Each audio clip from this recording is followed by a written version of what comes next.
Whoa. Hello, everybody. Enjoying the music? I always like that song. I'm like, me, beanie, wee. It's a fun one. I officially cannot see. My vision is not that bad, but yes, as of from now on, there are going to be glasses in the show because I can't really see up close very well.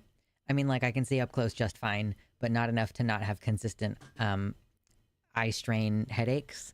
So, in order to read all of your lovely chats, I need glasses, okay?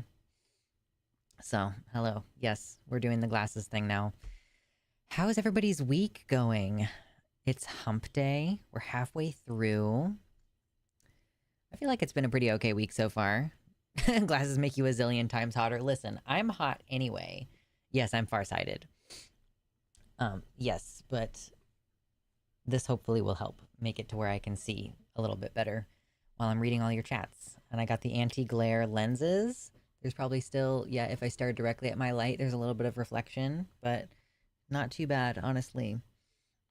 My hair is still in the process of drying from my shower earlier, so we're in a state of ill repair, somewhat. So, fun. Those frames boost the envy vibes more than I thought possible. Like envy, like the character, or like the envy of me. Lefty Lori, welcome to the website. Thank you so much for joining us over here. I saw your comments over in the YouTube chat. Hello, YouTube chat. I don't really acknowledge YouTube chat quite as much because I'm just primarily looking at the website chat, but NB? Oh, you mean NB vibes. Okay, yes, that's fair. Yes. So, it's been a pretty good week so far. I am doing trauma therapy, which is lots of work. And I had D&D last night, so that was fun. I realized that Vosh and Demon Mama are both also streaming tonight, so who knows how that is gonna... I don't know how much overlap there is in communities. Like, how many people watch Vosh during the live shows, and how many people watch Demon Mama during the live shows? Because we do have some amount of overlap. There's got to be some amount of overlap.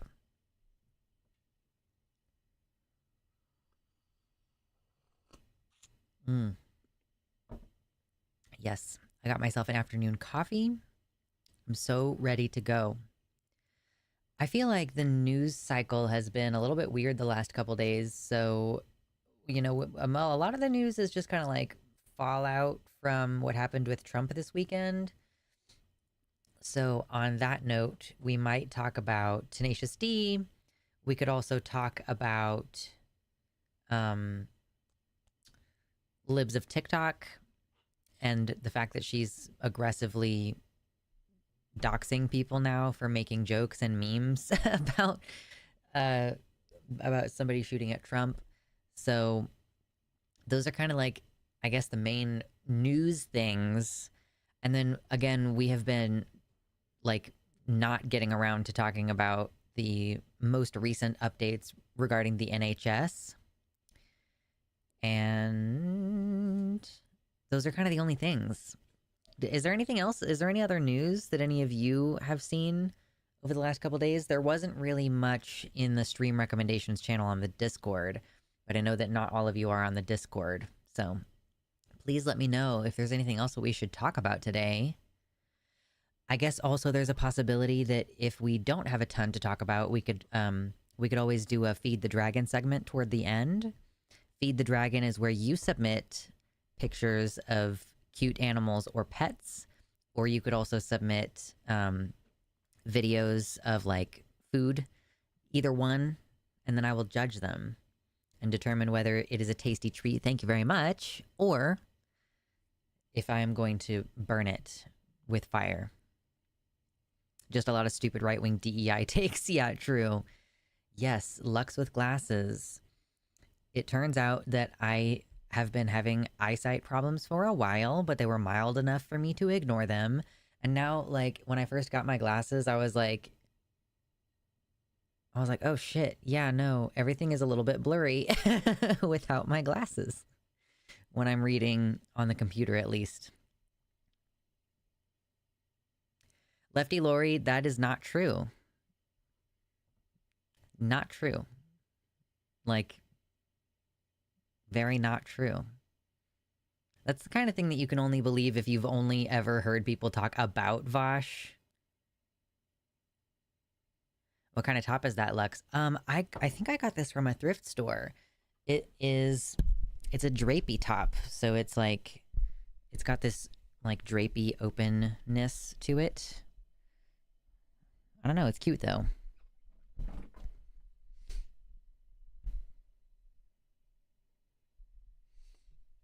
Oh, you have screenshots? Okay. Of what?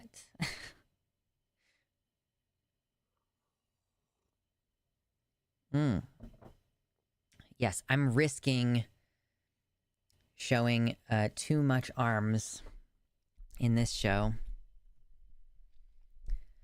I was going to take some pictures for Fansly before the show, but I ended up running out of time, so maybe I'll do them after. But yeah, I just got my glasses, so I was like, what a great time to take some sexy librarian pictures. I mean, yeah, so when I say like, of what, I mean of him saying what explicitly. You can always drop them in the Discord in the dialogue portion, the dialogue channel. That's the right word. Need to crochet some arm warmers. I don't need to crochet arm. Do you mean to cover my biceps? No, no, I wouldn't want to do that. I do have a ton of arm warmers though for the lower part of my arms.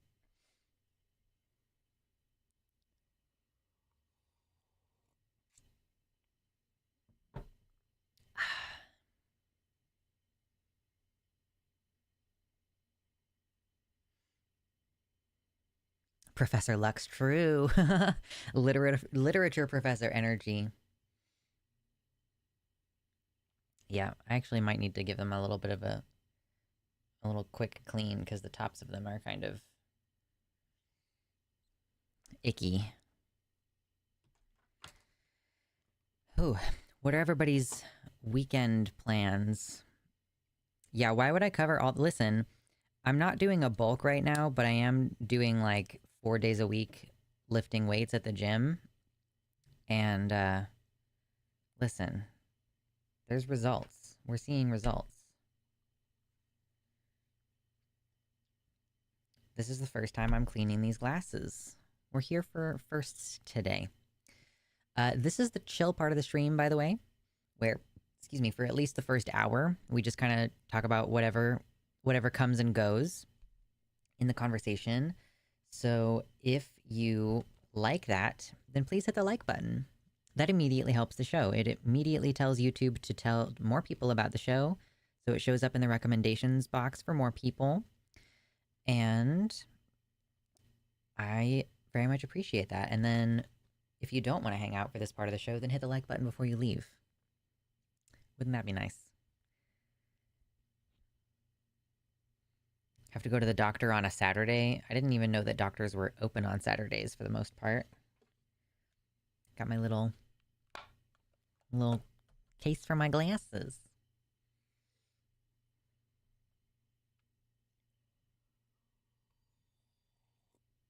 I'm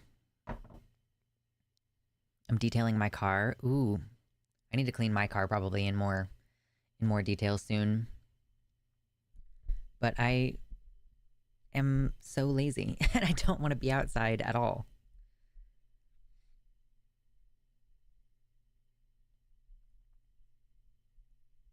No likes for me? No likes for me? That's so sad. That's the saddest thing I've heard today. But why? It's so mean. Like denial is not my kink. Niece's baptism on Saturday. Okay, fun. It's a little family event, right? It's like the main thing about a baptism is that it's another excuse for people to get together.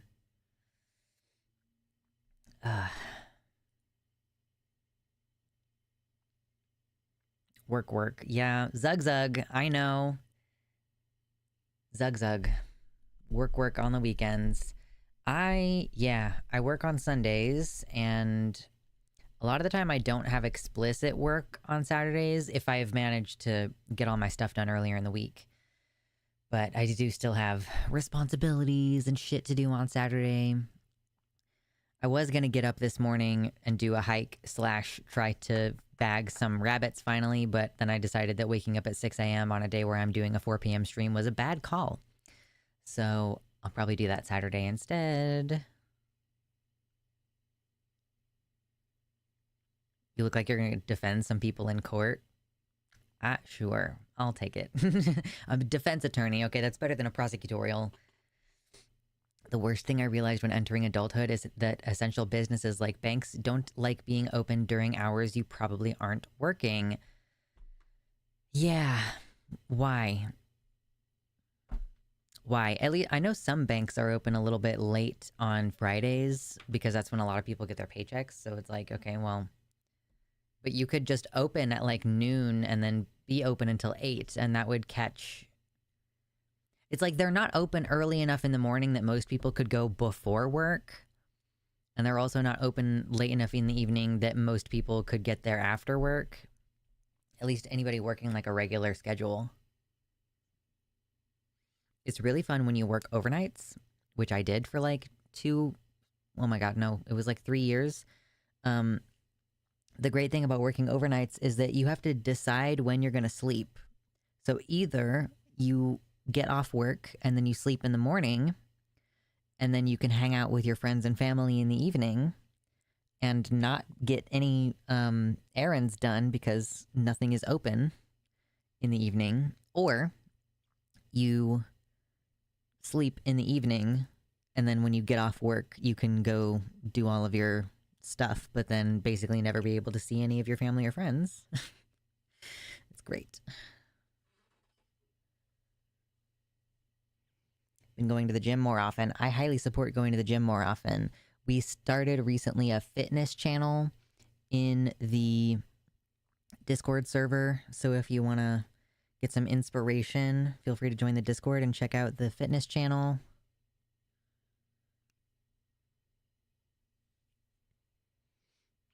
I'm just scrunching my hair to get the gel look out of it. We're finalizing the look, okay? At least I get to love my job, ain't complaining. Okay, fair enough. Yeah, that's true.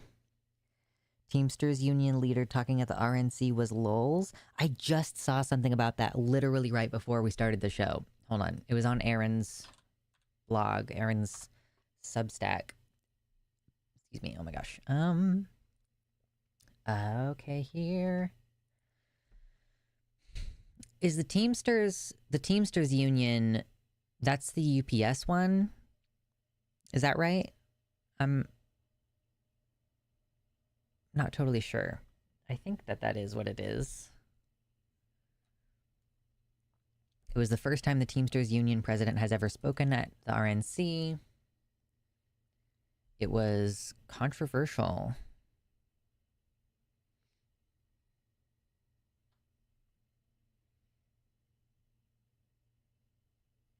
Okay, so this isn't like DEI shit, like complaining about DEI and trans people.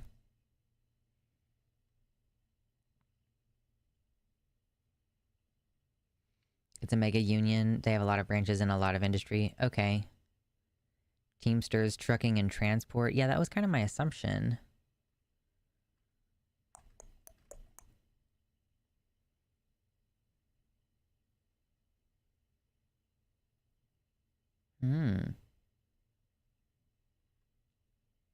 Yeah, that's fun.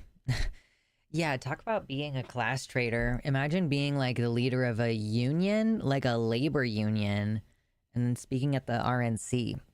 Like the Republicans who notoriously constantly screw over workers and do not care about the like individual welfare.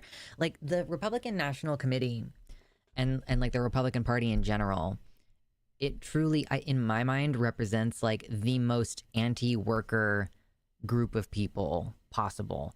This is the party that fights against raising the minimum wage. This is the party that fights against worker protections. This is the party that underfunds OSHA. That's insane to me. Why would you agree to speak at the RNC? Are we doing a DNC this year? Is that going to happen? Democratic National Committee? DNC 2024. When is it? It's going to be in Chicago. August 19th through 22nd. Okay. So next month, just about a month from now, actually.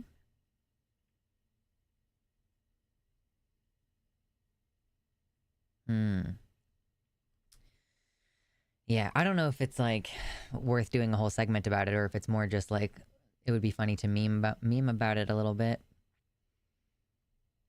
Like, this is Aaron's article. Monday evening, Teamsters President Sean O'Brien made history by speaking at the Republican National Convention. Oh, not committee, convention, duh. Blech. You could tell the Ritalin has worn off by this time of the day. The move did not come without controversy. Union Vice President John Palmer called this decision unconscionable.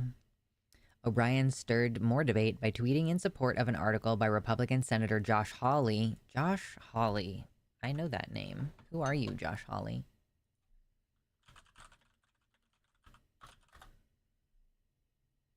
Oh, yeah. Okay. It's this guy.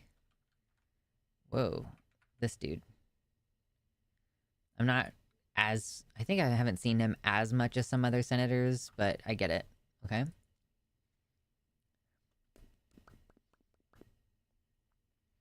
I'm proud to be here to support this party of leopards eating faces because I believe this is in my best interest of not getting my face eaten. Yeah.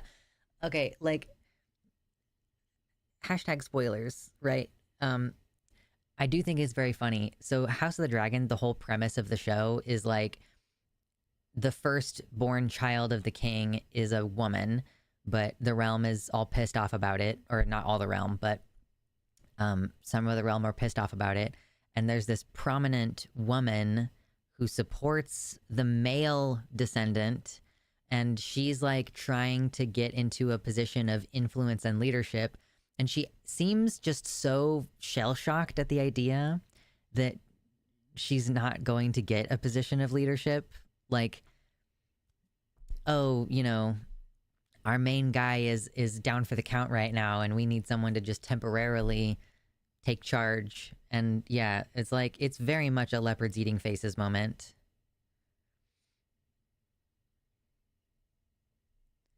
The room got quieter and quieter as he continued to talk. Really?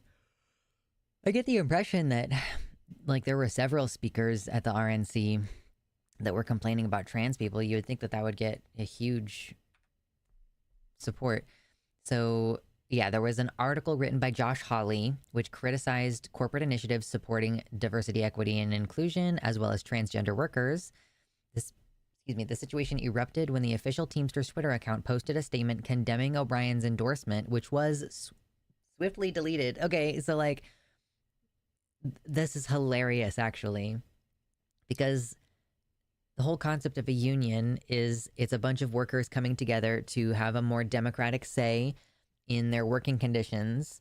And then, so for the people of the Teamsters Union, presumably, wanted there to be a statement saying, we condemn the president of the union doing this dumb shit. And then it was deleted. So it's like, this is why we have to be careful, even when we're doing, like, hypothetically, democratically put together organizations. Because if you institute any kind of hierarchy, there is a risk of power consolidation further up. So, okay, you've named the president of the Teamsters Union, and then was there a vote on whether the majority of the Teamsters Union was okay with... Yeah, union president feels like an oxymoron. Like, were they okay with the president of the union speaking there? It seems like no. But because he's in a position of leadership and power, I guess he just gets to do whatever the fuck he wants to do. So the statement from the Teamsters Union reads, The C-suite is using the profits to push diversity. It's quoting this. It quoted the article that he supported. Using the profits to push diversity, equity, and inclusion, and the religion of the trans flag. Teamsters reply, unions gain nothing from endorsing the racist, misogynistic, and anti-trans policies of the far right, no matter how much people like Senator Hawley attempt to tether such bigotry to a cynical pro-labor message. The message this sends to Teamsters of color, Teamster women, and LGBTQ Teamsters is that they are not welcome in the union unless they surrender their identity to a new kind of anti-woke unionism. You don't unite a diverse working class by scoffing at its diversity. That statement goes hard. That statement goes so hard. Okay. And so that tweet's now been deleted. O'Brien's support for Hawley's views received swift backlash. A response by transgender writer Parker Malloy reads, "We get it. He promised you Secretary of Labor." Ooh. Ooh, shots fired. Oh. The Daily Union Elections account says, quote, "If you're a Teamster of color or LGBTQ+, Sean O'Brien has just said he doesn't give a fuck about you." Scab, says American journalist and labor activist Talia Jane. Oh my gosh. Apparently, O'Brien's speech at the RNC puzzled many of the observers. As Chatter just said, the room got quieter and quieter as he spoke. He apparently used the platform to advocate for unions, but also praised Donald Trump, calling him, quote, "one tough SOB." Throughout much of the speech, the applause was tepid to non-existent. Reporters even indicated that at least one audience member shouted "right to work," reflecting anti-union sentiments in the Republican Party. Yeah, see, listen, the Republican Party is the right to work party. The Republican Party does not want there to be labor power. They do not like unions. They do everything they can to undermine union power. Like, it's literally like, hi, I live in Kansas. It sucks here. It's a right to work state. Like, you don't have the right to form a union. And like, the federal protections are shaky at best when it comes to, you're not supposed to be able to be fired in retaliation for trying to organize your labor force, like organize amongst your fellow workers. But much like other protections, like you are also technically supposed to have protection as a woman and as a trans person and as a gay person. Like, you're supposed to technically have those protections, but how are you going to prove that they fired you for that reason when they can come up with something like, oh, you didn't sweep the floor when you were done that one time? Like, they'll come up with stupid things like, oh, you were 5 minutes late twice in 1 month, and so we're firing you for that. Stuff that they might normally let slide, or that are okay on occasion, or are okay for other workers. Like, to the extent that they can invent a reason to fire you, they will and do. So good luck trying to prove that. And like, yeah, Republican states, like red states, are well known and well understood to be not strong union states. Just not very strong. Yeah, the Republicans and their spin machines on naming these policies. Yeah, right to work being the way that we present the opposition to being in a union. Because I guess their framing of that is that if you work a union job, I don't even think you're actually required to join the union. It's like, even if you have a job that is heavily unionized, it's not actually required. You still benefit in every way from like the protection of the union. Well, not necessarily some of the protections, but your wage being negotiated to what it is. It's like, if you aren't a member of the union, it's not as though you get paid less than the union guys. And like, oh, are you going to really bitch and complain about paying $10 a month to union dues when you're making like $10 more per hour than you would be otherwise?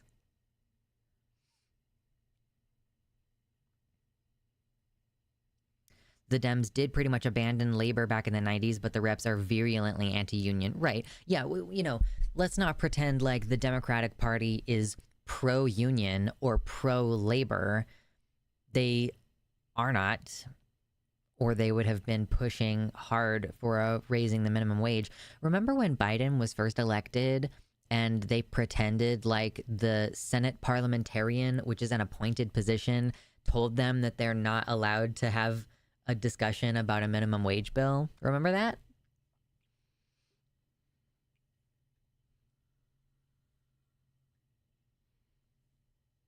Yes, glasses Lux. 55 viewers and 54 likes. That's a pretty good ratio, y'all.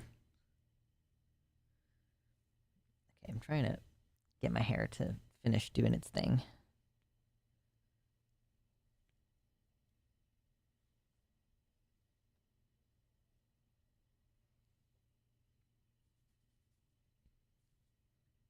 It's still a little bit wet. Just a little bit damp.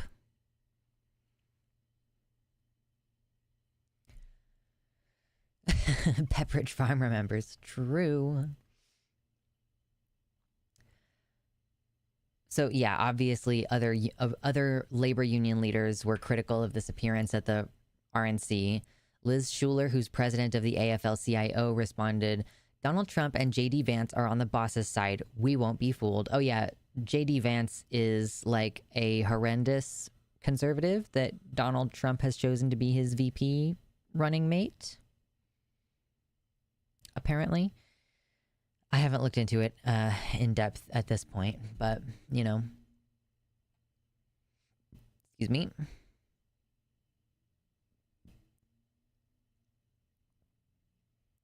Yeah, the Teamsters vice president, John Palmer, also said, a speaking engagement at the Republican National Convention by Teamsters President Sean O'Brien, regardless of the message, only normalizes and makes the most anti-union party and president I've seen in my lifetime seem palatable. The Grindr RNC story is pretty funny. Yeah. I guess that should be its own, it should be its own little segment where we talk about the grinder of it all. I've never interacted with unions before, so not sure how they work. I mean, I get the basic idea, but how that actually impacts pay or work environment, IDK. So I've worked a union job before. I was a mail carrier at one point. I will say I don't really like when seniority within the union creates like priority for people getting to have vacation time and like first pick of whatever job they're doing. Like, so there are some things about unions that I'm not like the biggest fan of. Things that tend to go with like, okay, consolidation of power for certain people. But they can negotiate the wage. They can organize strikes. So if the work conditions are unsafe or if the wages are unacceptably low, it's much easier for them to organize like the cessation of work. Like, okay, if you're gonna not fix this equipment to be safe enough, then we are going to pause work until it's fixed. Or if we're in the middle of contract negotiations and you are not giving us the money that we want that is commensurate with the changes in inflation and the economy and stuff, then we're going to pause work. You don't even necessarily have to actually pause work as long as the threat is there.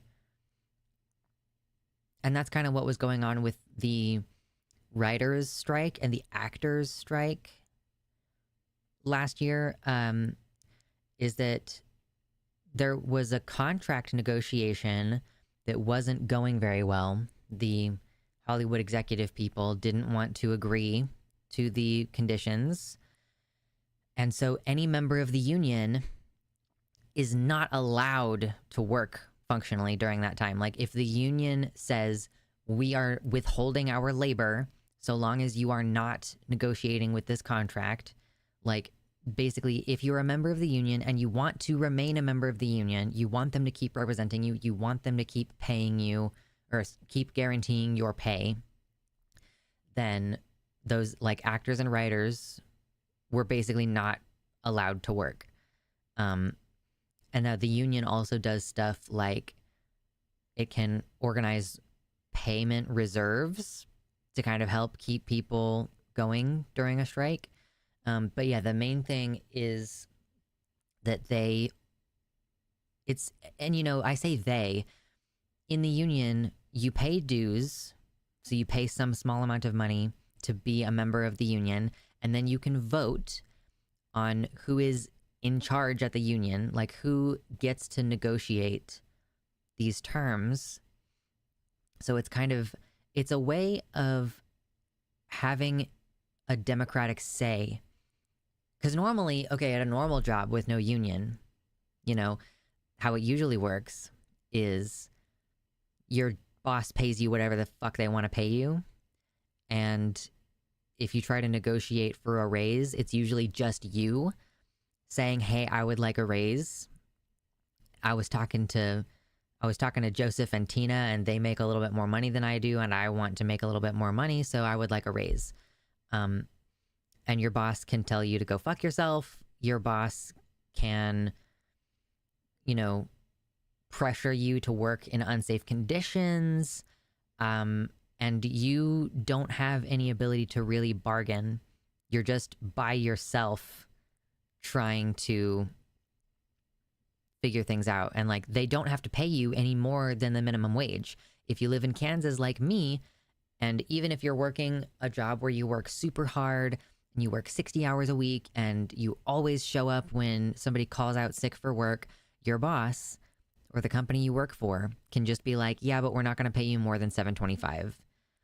And you don't have any power to help with that situation. And like, so the union is workers coming together to say, hey, you're now fucking with all of us together. If you want to try to tell us that you're only going to pay us the bare minimum, well, guess what? We're going to grind your workplace to a halt. You're not going to be producing anything. You're not going to be making money. You're not going to be serving customers. Sucks to suck. Pay us what we're worth, Not being allowed to work seems tough if you're in a rough spot financially, but yeah, so they have reserves for that. And they also, the thing is too, that you've been making more money the entire time than you would have been making if you didn't have the union. So you are much more likely to have the ability to save. Like, workers can technically strike without a union, I think. Like, there's this concept of a general strike where like everybody in every industry strikes, but you don't have the protection. Like, I think if you have a union, they're not allowed to fire you during a strike, whereas if you and your coworkers at a non-unionized company tried to go on strike, they would just fire all of you, and they would be well within their right to do that. Like, the union provides so many protections, and they advocate for things like paid time off. Most jobs, you don't get paid time off. Some unions are more useful than others. Yeah, for sure.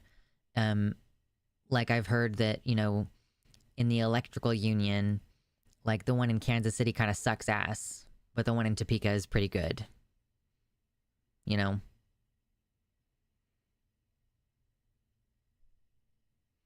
Unions are designed to remove some hierarchical dominance in work, ends up creating hierarchical dominance internally. True. Yeah, but imagine being able to vote on how much of a raise you get this year, instead of your boss unilaterally telling you, oh, we're going to do a performance review and we've decided we're going to give you a 10-cent raise. And you're looking at your boss like, what? Like, that's a pay cut, given how high inflation is every year. A 10-cent raise is a pay cut. So imagine instead that you basically could vote and say, I actually think that, like, we all have been working hard enough to deserve a $3 raise. So it's just this idea of, we ostensibly live in a democracy, but in the workplace, we each operate under a petty dictatorship.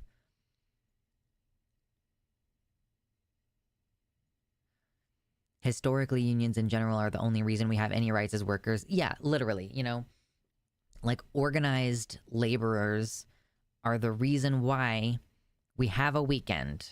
It's the reason why we have a 40-hour work week. It's the reason why we have child labor laws. Is like organized workers coming together and saying, we will not accept these working conditions. So I do think that working at a union place, there's a lot of conflict because the management, who are usually not members of the union, are really pissed off that they can't force you to do shit. So it's kind of like, it's not like copacetic. You know, it's not like a chill environment necessarily. There is tension if your boss wants things to go a certain way, but the union says, nope, that's unsafe. Or nope, we're not making enough money to do that. Sam says the union I work for negotiated raises every year for the next 3 years, and we have very good benefits, especially for people with kids. They get free childcare, almost free healthcare, and job protection. Yes. Elizabeth Anderson is a philosopher that discusses how our workplaces are dictatorships. I have maybe heard of her, or at least I may have heard of her work, but that's cool. Yes, so there's an actual like philosopher, Elizabeth Anderson, who goes in detail about how the workplace is a dictatorship.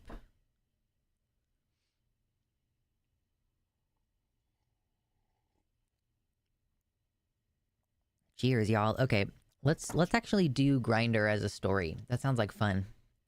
Let's do a little segment about Grindr.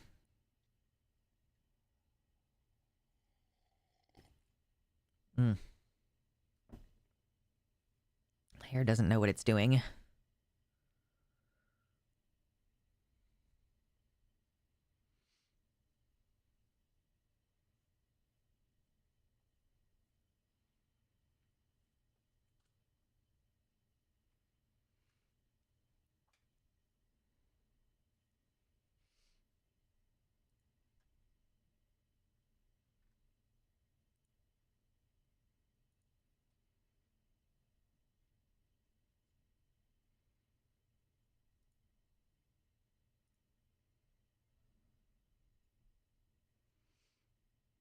I'm so privileged to work for myself now. Working for yourself is hard. You have to schedule your own shit. You know, there are no paid days off. It is tough, I will say that. But it is nice to not be, like, forced to work for someone.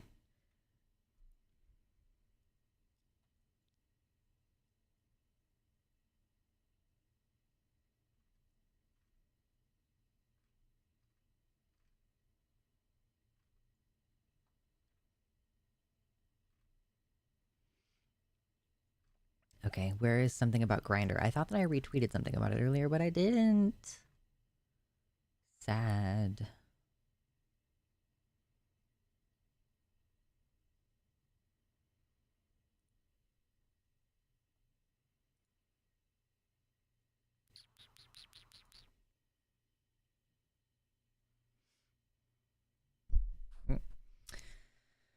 Oh my gosh, where is something about Grindr?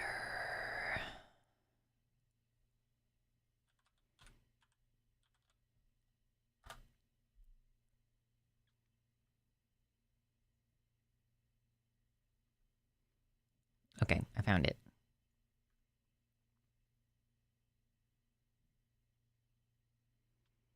Spicy sharing links in the Discord. If you guys want me to see something, post it in stream recommendations. I don't go digging through all of the different link channels in the Discord. Stream recommendations is where I will find the links for stuff that I'm actually going to cover during the show.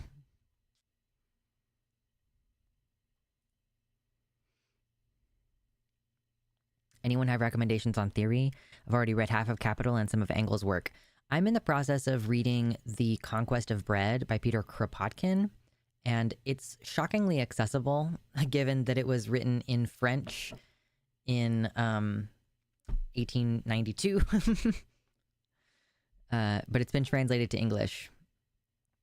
Okay, spicy sharing links. I have to go digging for this now.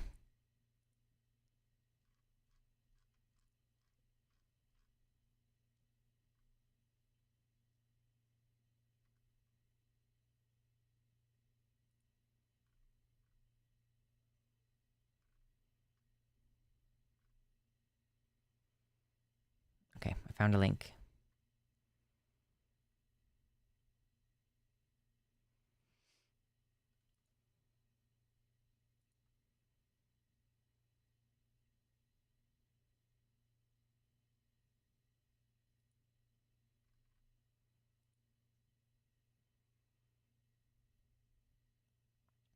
Yeah, I found Kropotkin's work very easy to follow. Yeah. It's it's weird because oh, this story is from 5 years ago. Oh, that's not as useful to me as a more recent story. Um but yes, Kropotkin, you know, obviously he's coming from this perspective that is like very early industrial revolution. So it's kind of interesting just seeing how different and also how the same things are. Excuse me.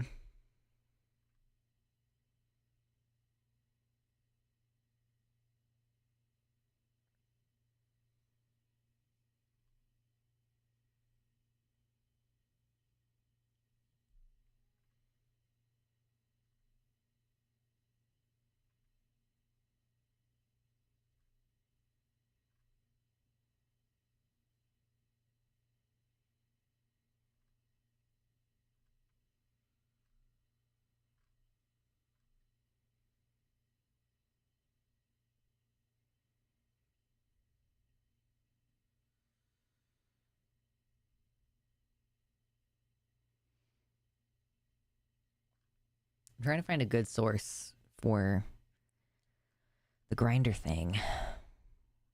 It's like I found one post about it, but it's not very detailed.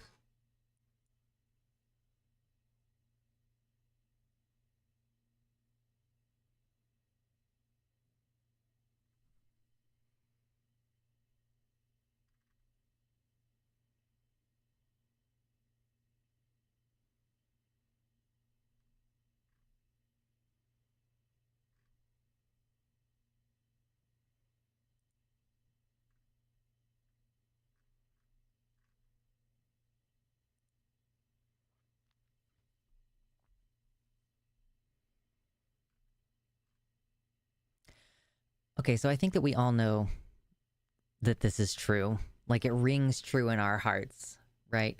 It's a different thing to have it corroborated by the executive of the company, you know? I think we all suspect in our hearts that the Republican National Convention is a bumpin' time for gay hookup app Grinder. Shout out to Dead Domain, who went to the RNC last year, and they did look on Grinder to see how many people were on there. So, like, you know, feel free to check out Dead Domain's video about infiltrating the Republican National Convention as a trans person. I personally wouldn't have done that, but, you know, mostly because all of the COVID. But it is amusing, at the very minimum, that we now have... Well, okay, so 8 years ago, there was a post on Vice about how Cleveland was bombarded with white dudes on Grindr during the Republican National Convention. Apparently, the biggest trend during RNC was, quote, the overrepresentation of white males. So yeah, this was 8 years ago, right? But so the question is, does this remain true to this day?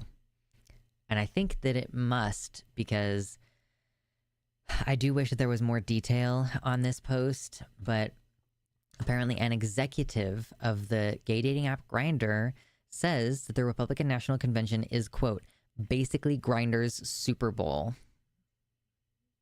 Basically Grindr's Super Bowl. The Super Bowl of gay hookup apps is the Republican National Convention. Like, I find this really funny because of, obviously, like, they're so homophobic. But it's like, I feel like it's kind of, we have to be careful about how we joke about it, because there is this sort of implication that, like, I think when we accuse homophobic people of being secret closet homosexuals, it kind of positions gay people as our own oppressors. So I just want to be clear before we meme too much that there are plenty of homophobes who are not gay. Like, so probably most of the people at the Republican National Convention who are super homophobic are not gay, but there are some. There are some. It's a significant enough number for it to be both profoundly funny and profoundly sad. You know? Like, just be yourself, you know? Just let go of this idea that to be a man, you have to pound women or whatever, you know? Feel free. Let yourself be free to pound some dude in the butt, okay? It's okay. It's okay. It's okay.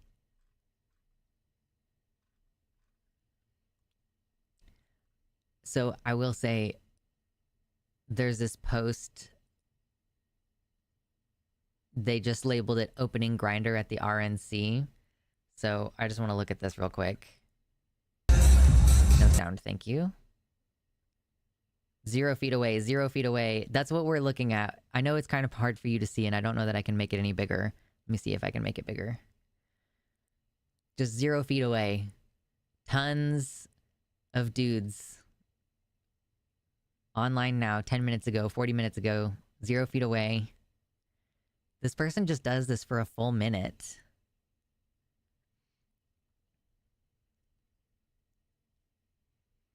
Just a solid minute. How many dudes on the DL in this room? And like, there are some openly gay Republicans. You know, that's the whole log cabin Republicans thing. But realistically, probably most of them are on the DL. Very funny. Yeah, or listen, I want to correct myself, okay? You can either pound in the butt or be pounded in the butt, okay? No bottom shaming here, right? No bottom shaming. I figure it's kind of like CEOs having a thing for being dominated. Yeah, I mean, maybe it's because, like, maybe a lot of, yeah, they could be closeted bisexuals. Like, maybe a lot of these guys are doing this because it's forbidden, right? And we know that sexual behavior doesn't always necessarily align with sexual orientation.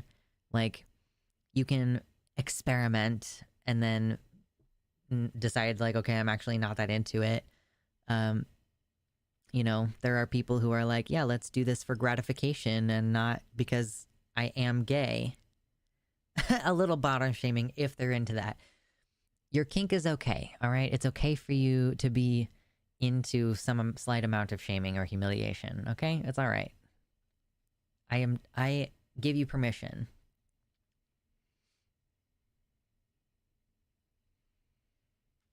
Could be trans chasers too. Yeah, always an option.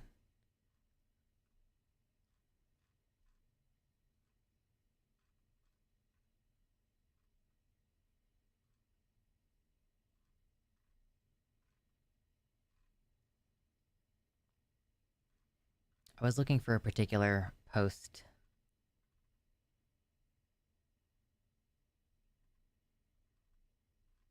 See if I can find it.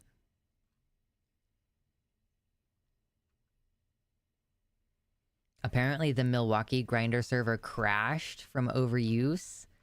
Like, there was a high number of reported outages. Grindr outages reported in the last 24 hours. They crashed the server. That's insanity. Like, crashing the server.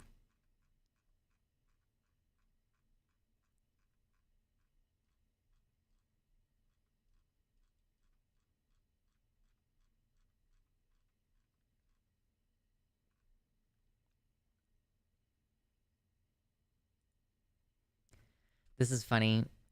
This post says, I need to save her because this trans girl just got a message from somebody on the website or on Grindr who says that they're straight, who says, you're hot as I was, or sorry, you're hot as I wish I was as a girl. Wow, I can't fucking read right now. And like, I need to save her. I don't know if this actually has anything to do with RNC or if that's just a general, uh, post. But yeah, you know, it is pretty funny that, you know, allegedly Grindr added server capacity for the RNC convention because they're prepared for it. You know, basically Grindr's Super Bowl, and they still managed to crash the server.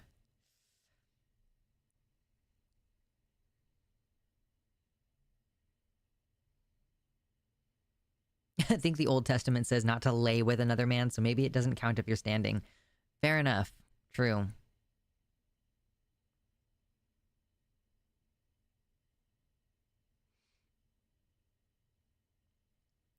No worries. Kitty Tick Anticipation, welcome in.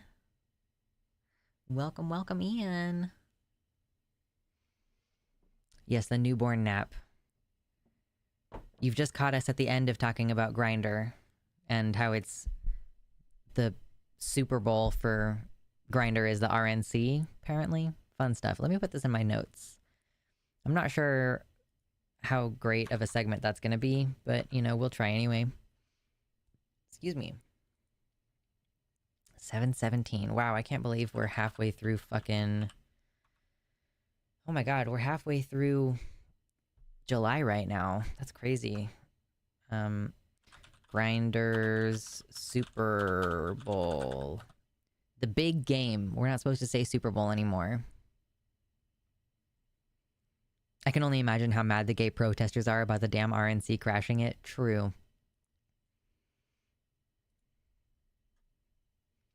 Hello, Dizzy.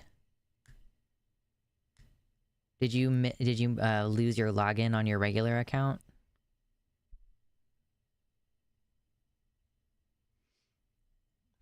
Log cabins, but quieter. True.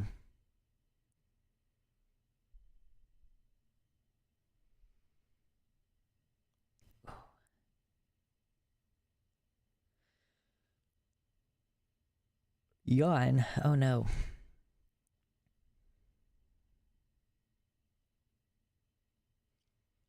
Bringing me back to when I was a self-hating Christian. For some reason, though, I was more accepting of my trans identity than my attraction towards what other people perceive as my opposite gender.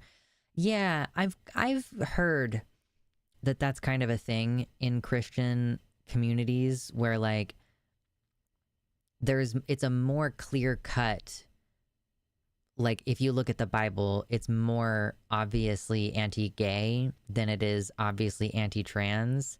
Oh, I thought that you were Mixed Dizzy. Okay, so this is a new Dizzy. I didn't know that Dizzy was such a common name. Welcome.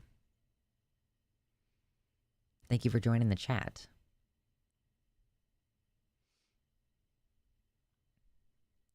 So yeah, so we're just memeing, we're having fun. 64 viewers, 77 likes. Ooh, impressive.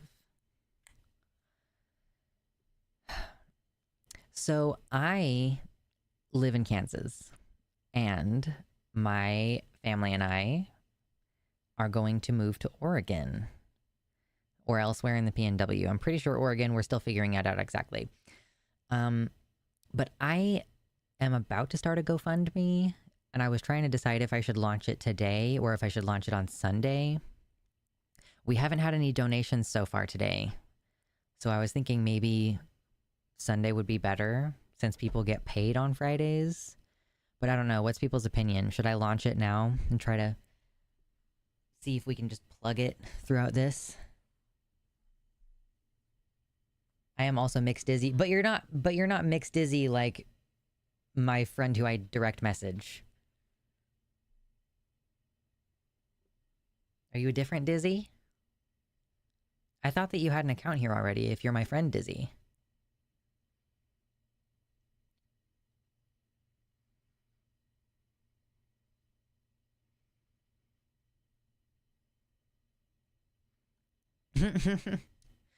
Trinergy Music says, I don't know if conservatives really know what they are. It's not like that group is into critical thinking or self-exploration. Really no way to know how many of them are cis or not until they leave the cult. That's fair.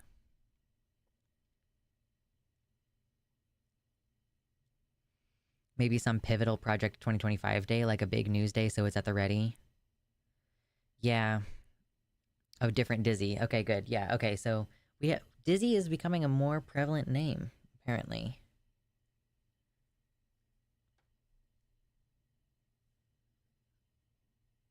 Pup Wrecker. Welcome to the website. How do I change my username? I think it's in the account settings, which should be over here somewhere. I mean, the DNC is in August. Like, it's August 19th. I was gonna start the GoFundMe this month to try to give me plenty of time. It's not even about what the news is, per se. It's about how clickbaity the title of the show is. Over here? Depending on if you're on the website or not. Yeah. Like, if I were to change the title right now to, like, oh god, oh god, oh god, it would probably get a shit ton of clicks. My meat space name is Desiree/Desi. Ooh, good name. Dizzy versus Desi. Desi is also, like, the name of an ethnic group.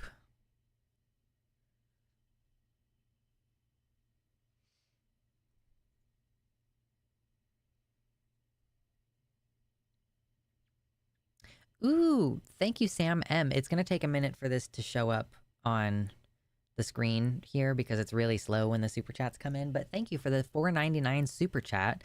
Sam says, got paid today. Good luck with the move. Peace. Peace. Thank you. Yeah, I'm planning on running a GoFundMe, and it's like, it's fully like 6 months before we're gonna move. Like, we're probably moving in January. So I figured that that's like more than enough time.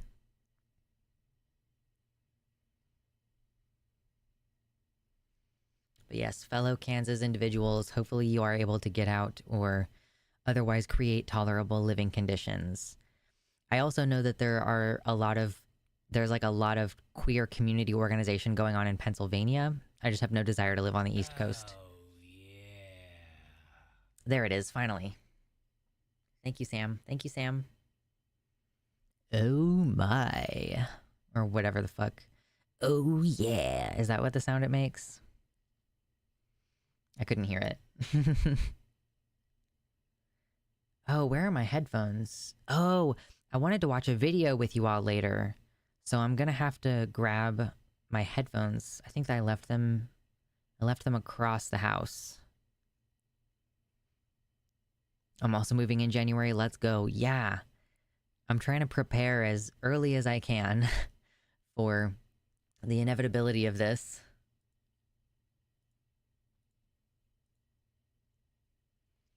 Maine is actually pretty good for trans peeps, not gonna lie. Yeah, but they have a lot of tick-borne illness there.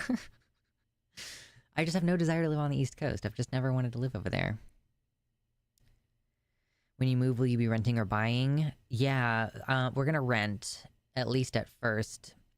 And then once we're up there, because part of the problem is, like, I don't want to try to buy a place that I've never set foot on the land, or, like, I've never set foot in the house. It's really best to have a great opportunity to, like, seriously scope out the place that you're going to be living, because buying is just so much more permanent. So at first we're just going to be renting. So I'm already looking at rentals, trying to get an idea of what's up there and what are things going to cost. I haven't gotten in touch with anyone yet. I feel like I'll probably still wait until, like, I don't know, August or September to start getting in touch with places. But maybe, like, maybe I should start sooner. I don't know.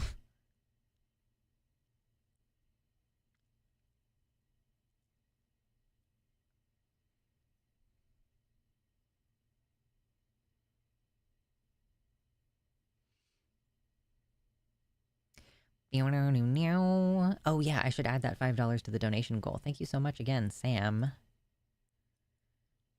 First donation of the stream. All the places that are pro-trans are way out of my price range. I mean, so if you have a regular person job, your income is going to increase when you move, right? Like, my partner is an employee, he's an employee. So when he moves, he's going to have, like, more money to be made. Unfortunately, I will not have a commensurate increase in my wages, but I think that we still make decent money together.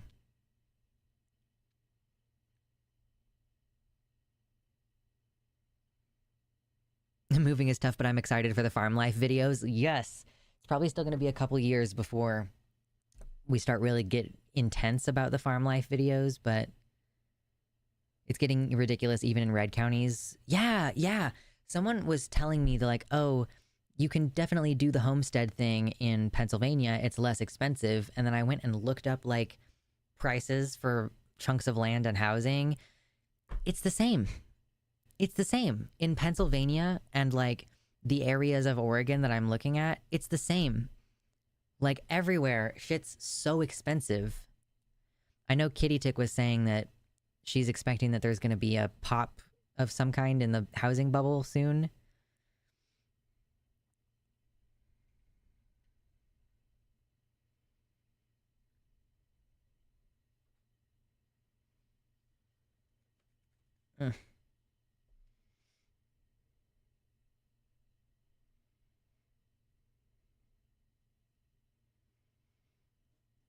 Best is to go to Oregon or Colorado, but I think with family stuffs, we're stuck here for a while, thankfully, or annoyingly.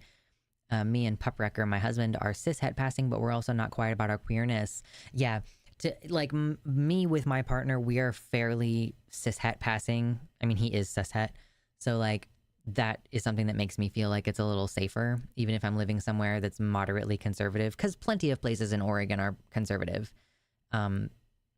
But it's like, yeah, so I don't have to be super out. It's not like I'm going to hide anything, but I don't, it'll be relatively safe. Considering how the housing market is right now, the next 2 to 4 years will be good for buying soon. There's supposed to be a drop. The number of units on the market has risen the last 3 months. Yeah, and it's going to be like in about 2 years that I'm going to start really seriously looking at buying a place. So hopefully, fingers crossed, there's going to be a bit of a bubble pop and prices will come down.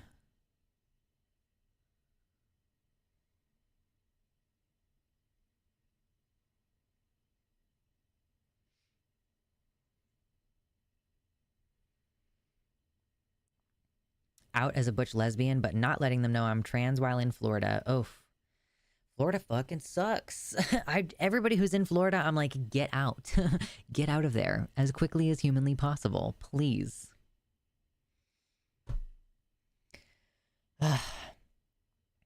If we get to the donation goal, I will flex and show off the muscle work that I've been doing at the gym. Until then, it's censored. You can't see it. Censored. No looky. No looky at my arms. I'm a go to the gym 4 times a week person now. This is insane. Can I just share? Okay, I don't know if anybody else has ever had a period of a couple years that have gone like this. I am a very different person than I was 4 years ago. I am now a go to the gym and work out, like trying my hardest to like increase the amount of weight that I'm doing, and like being very particular about what I'm eating during certain times. Like sometimes if I'm really trying to bulk, I'm like, whatever, I'll just eat whatever. But like I'm a gym person now. I will voluntarily do cardio. I have a fishing pole right there and a bow right there. Those are my arrows down at the bottom. I go hunting, or at least I'm trying to go hunting. I very generously, you could say that I've been going hunting. Really, it's just been really, really slow hiking. I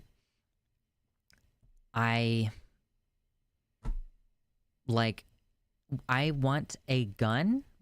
I used to be really like, I don't want a gun because I don't want to kill myself. Like, but now I'm like, wow, you know what would be really great is having a handgun. You seem a lot more confident since joining the line. I don't really think it has anything to do with that. I mean, it's cool that it's like extra money, but it doesn't really have much to do with anything, I don't think.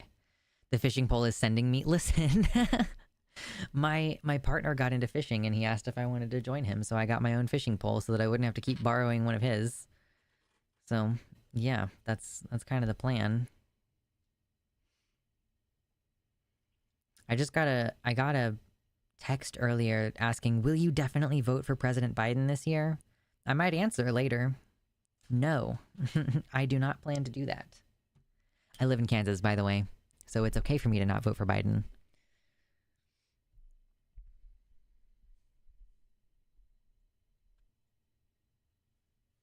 Most people change more every 5 years than they think they do. I honestly think I bury a version of me each time I finish an orbit.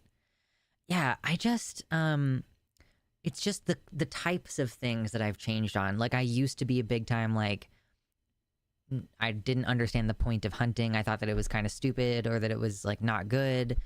I used to be super against owning guns. Like, yeah, and now I'm like, damn it, it sucks that a fucking decent handgun costs $400. Like, god damn it. I wish that it didn't cost that much money. I'm gonna have to skip a couple tattoos in order to get a gun. Do you also hate cardio, Lux? I don't hate it, it's just monotonous. Well, I mean, you could do something like go hiking, and it would be less monotonous, but at the gym, cardio is very monotonous. Ugh.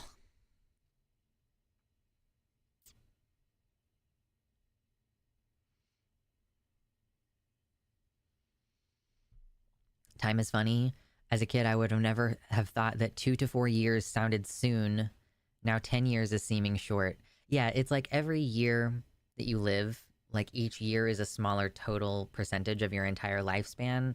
So of course, when you're 10 years old, 1 year is 10% of your life and it feels like forever. But once you're 50, 1 year is comparatively like a much smaller percentage of your lifespan, like 2% or whatever. So yeah. 4 times. Yeah. I do my best anyway. I'm not always consistent, but I've been going to the gym 4 times a week. A good handgun has been $400 for a long time. I guess fair enough that it has stayed that way for a while. But yeah. Sad. Cry for me. I want expensive things. That's new too. I didn't used to want expensive things. Water.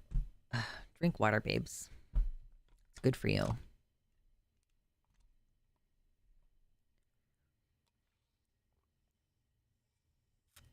Do you think getting a remote job is smarter than getting an IRL job? For COVID-19 reasons and moving reasons? Yeah. Absolutely. 1,000,000%. If you can work remotely, that's so much better. That's part of why I work for myself.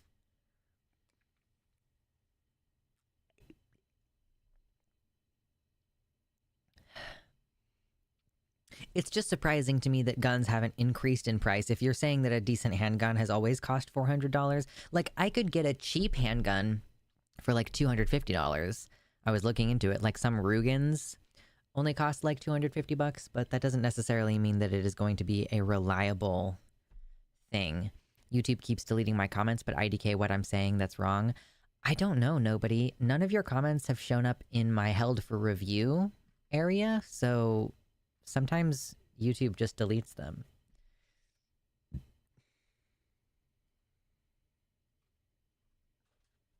Excuse me. I posted a video today about dragons. I don't know if people are liking the direction I'm taking the channel, but they can suck my dick. Ooh, I'm so close to 3,500 subscribers. Like I'm 30,000 and so I've got 30,000 and I'm almost at 3,500. Or sorry. Oh my god, I can't fucking think and talk at the same time today, apparently. 30,000 and I'm about to be at 35,000. I'm only 14 subscribers away. Which, like, that's not a huge milestone or whatever, but I like it when numbers go up. Rabbits are easier to keep and grow yourself rather than trying to find them in the wild. Yeah, but I live in an apartment. Like, I rent. So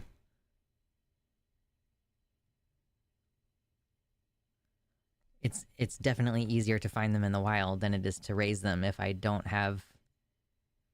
Like, technically I have access to a yard, but I don't have, like, a place where I can grow them and not have my landlord get really pissed off at me, you know?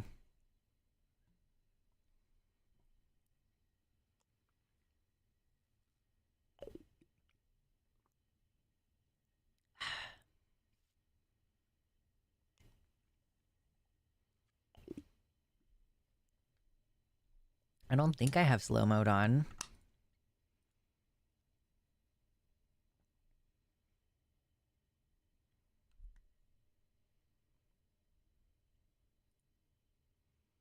Yeah, I don't think so. Any hoozle.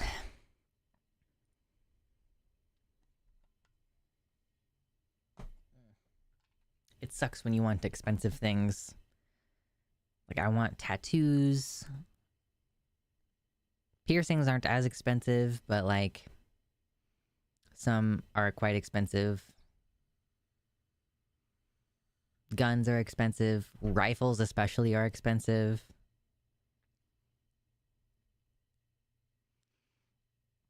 Oh, I would love to raise bees. Oh, man. The number of things that I plan to do when I have a chunk of land to work with. I want to have chickens. I might have rabbits. I haven't decided yet whether I want to raise rabbits, or if I would rather just continue hunting rabbits and have that be like a relatively small part of our diet. I want bees. I want a greenhouse. Maybe some area outside to grow stuff, but of course it's like much harder to control the variables that way. I want... Of course, I'm gonna have to like fireproof the land. I would love to have a pond, if there's not already a pond. And I might hypothetically have a couple of geese or ducks at the pond. Geese are mostly for self-defense purposes. Like, the geese are mostly because they will chase things off, you know? Because if I'm raising all these different kinds of animals, there's a risk of them being preyed upon. So then you have to have, like, at least one or two big dogs to protect things. Yeah. You might get, like, a couple of farm cats that you fix. I wish everybody renting could adversely possess abandoned houses. It's decadent and decrepit that we don't do that because houses are for living in, right? Abandoned houses, though, they do tend to fall apart if they're not being maintained. Duck eggs are good and you can sell them for good money. Yes. I don't know, the one time I ate duck eggs, it was like someone served me eggs and I didn't know that they were duck eggs when they were served to me, and I ate them and I was like, I mean, it's definitely eggs, but is this person trying to poison me? Like, I earnestly for a minute there was like, is this person trying to murder me? They're really good for baking, apparently, though. Like, duck eggs are amazing for baking, I've heard.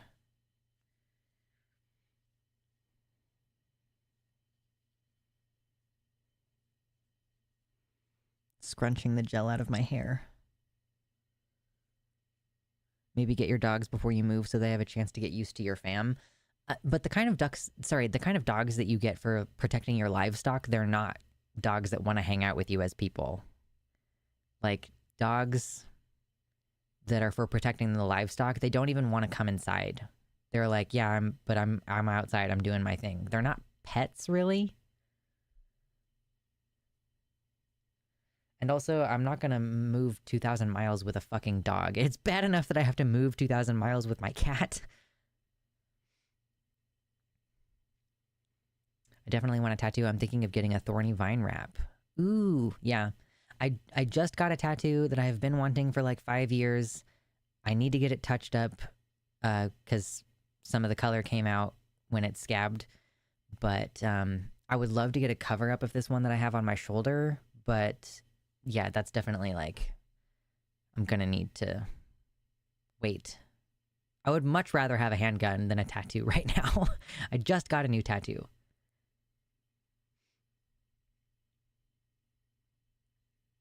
50 the Puppy, welcome to the website. Thank you so much for joining us. This one feels like it's changed more in the last 9 months of its life than the last several years combined. A new moniker, a new manner of speech, finally accepting that it felt more comfortable identifying as agender. Feels like years condensed into months. Also was blown away how personally offended people got when it stopped using I, me to refer to itself. Yeah, it is definitely a form of speech that takes a little bit of getting used to. But yeah, It's weird how people get offended at how you speak about yourself, like how any person speaks about themselves. Too many depressive episodes to own handguns. I'm over it. That's the great thing, is I also used to have depressive episodes that made it unsafe for me to be around guns, but I'm completely done with it. I'm completely over it. Therapy is amazing, you guys. Like, I have only had one day where I was even close to suicidal, and like in the last 2 years. I'm so over it. It feels amazing. Even the day that I felt like I wanted to kill myself, I was like, I have to wait 5 years because I have like responsibilities. And it's like, okay, if you can maintain this feeling for 5 years, then you're allowed to kill yourself. But yeah, no, I'm over it.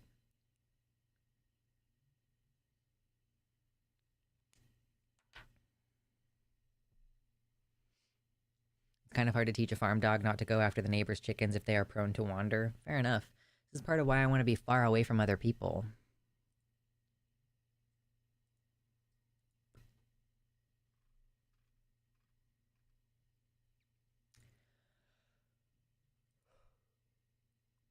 Okay. Teamsters, we're done with that.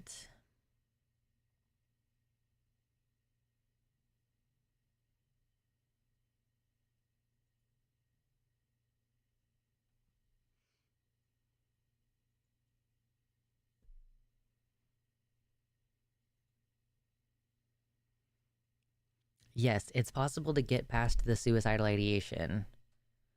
I did dialectical behavioral therapy. It was the fucking best. Now I'm doing trauma therapy, and it's quite difficult, but it has nothing to do with my suicidality, so that's just packed in. A good farm dog won't attack any chickens, and a good farm dog don't wander.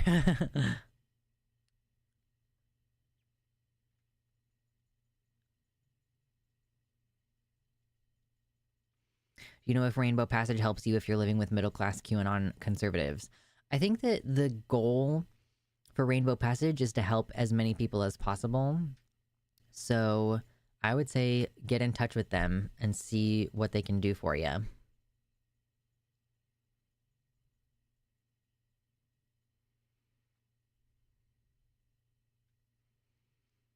Yeah, it's probably kind of hard to get yourself with a rifle, like a big enough rifle.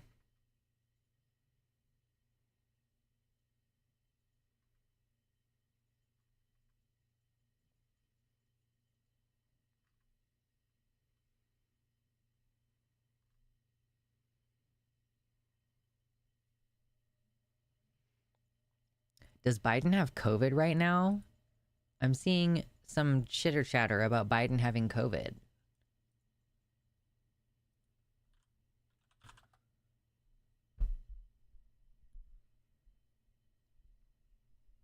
Do you have COVID right now, sir?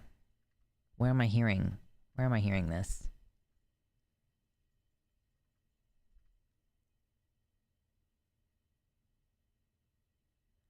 How is trauma therapy different from other therapy? Is it worth finding a trauma specialist? So I'm doing imaginal exposure therapy, which is I am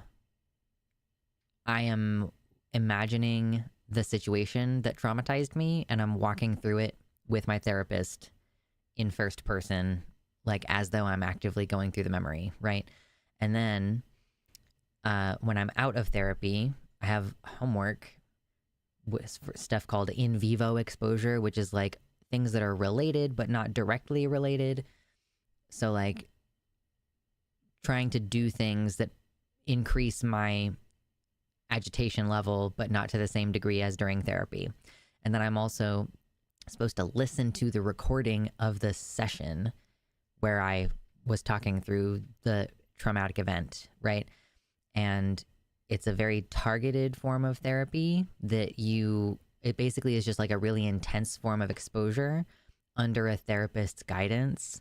And if you just keep re-exposing yourself to the same thing in this particular format, your body like stops reacting the same way after a period of time. And there's also EMDR, right? EMDR is effective.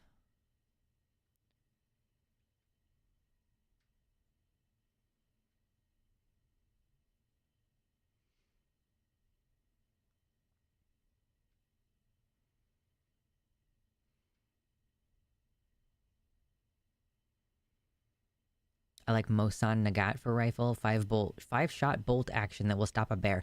I am a huge fan of bolt action rifles. I don't know why, but there's just something about the that is just so cool.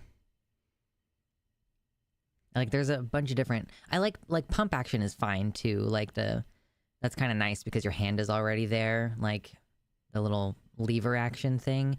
But there's just something so classic, so classy about a bolt action rifle. So cool.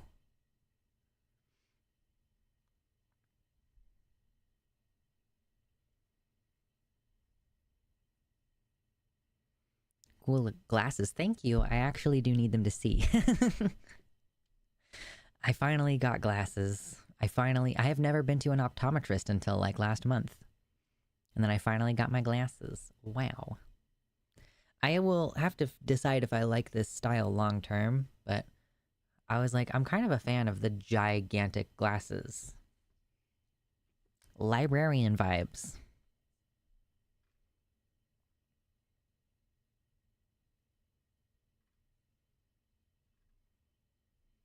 Where is this news? I keep seeing people talking about the COVID, but where is the primary source for this COVID thing?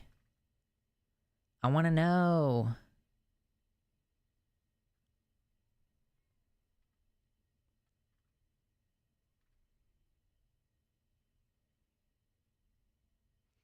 I tried getting in touch with Rainbow Passage to host, but never heard anything back. Do they have a new Discord or something? Yeah, they've restructured how they do the Discord. There's like I think the first Discord server is more for community now, and they have a separate Discord for volunteers, and they vet their volunteers like pretty heavily, so it's a whole process. Did you have that, oh wow, I'm actually giga blind moment when you first put them on? I'm not giga blind, but it is noticeable. Like if I take them down, I'm like, oh shit, it's all a little tiny bit blurry. Like I'm looking at Twitter right now and I'm reading or trying to read, and it's like, wow, yeah, everything is kind of fuzzy. And then I put the glasses on and I'm like, oh, oh, I wasn't paying attention before.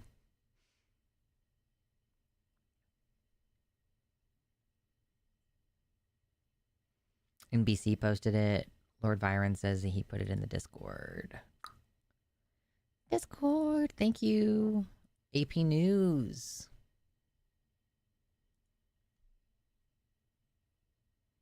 Ooh, can we get to 100 likes today? We blew past 69 and I wasn't even paying attention.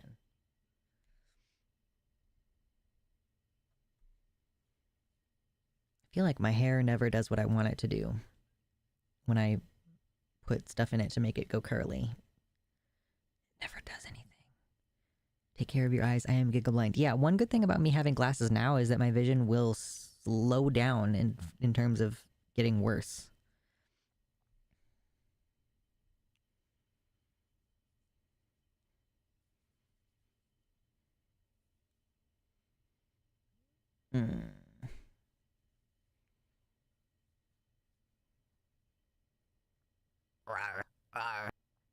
In a box.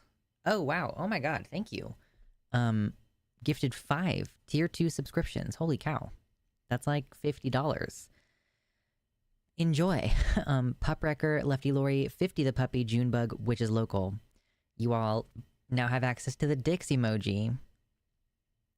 Thank you, in a box. They said, gold for the horde. I'm off to chat with friends later. Thank you, and have a good night.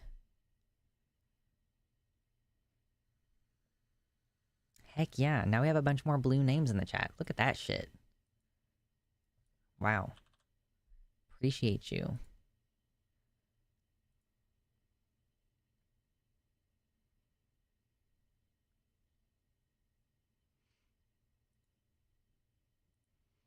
You're blue, dabba dee dabba die. True. Can we get some dicks in chat? We haven't had any dicks in chat today for like the whole day. Dicks in chat. Dicks. Maybe try a braid out, twist out. Yeah, no, I mean, my hair definitely... It's funny, like, I'm following like the curly hair routine where you put the product in after you after you shower and stuff, and it just never does what I think it's going to do. And then yeah, I like twist it up and then put it in a twisted bun on top of my head when I sleep, and then in the morning I let it down and it's like, it's gorgeous. Like, I don't know what the fuck the problem is. That feel when there's an even greater chance we see acting President Kamala soon. Wow. Yeah. Wow. Oh my goodness. Abby Woodbane, thank you so much. $40 super chat. It's going to take a minute for it to come up on the screen because it's a little bit slow. Thank you. That's your first super on a live stream. Wow. Abby says, some friends in New Hampshire helped me get out of Oklahoma and it's made a huge difference. Happy I'm in a place to pay it forward now. May the force be with you. Thank you. That's incredible. I'm sorry, Kitty. Let me unmute you. There. I don't know what you did, but... yeah, thank you, Abby. That's incredibly generous. Thank you so much. And may the force be with you. Puts us at 95 for today. Just so everybody knows, if you donate through Super Chat, YouTube takes 30% of your money and it pays out along with my ads next month. Direct donations through the website only have PayPal fees and it comes to me directly. Too many dicks. Oh, okay, I see what you've done. Too many dicks, too many dicks. Too many dicks, too many dicks. Get a little too many cooks. Oh, yeah. Okay, this definitely has to be a little seggy seg, since this fucking is brand new breaking news. I know, muted for pure art. It was the bot, okay? It wasn't me. Ella says, wanted to share that today I was at a Safeway in the Portland area and I overheard the grocery store workers praising Elon Musk and talking about how insane trans people are. I don't feel safe. Yeah, Portland is a little dicey. It's definitely not the safest necessarily. Oh gosh. Too many dicks sounds like my Discord DMs right now. Fair enough.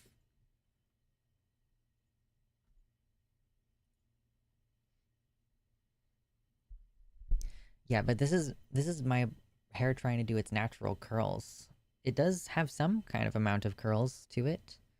I just haven't figured out what the exact correct ratio is of, like, hair product to get it to not act all fucking weird. Anyway, okay. I need to find, like... Okay, so... Okay, thank you for sharing the COVID thing. I now need I need his statement about... Oh yeah, I'll step down if there's some medical condition. Okay, here, I found it. New York Post.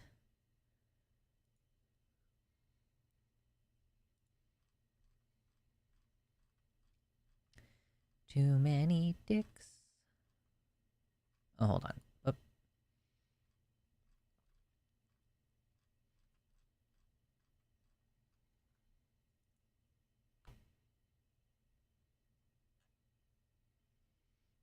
Yeah, nobody ever sends me unsolicited dick pics. Thank fucking Christ. But I also don't check my message requests, so...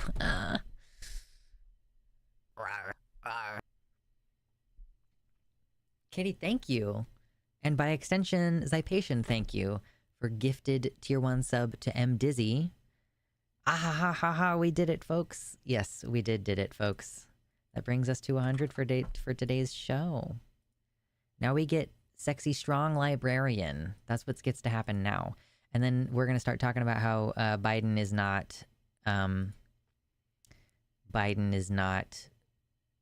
to be well soon, hopefully. I don't know, question mark? Anyway, I've never flexed with my glasses on. So weird.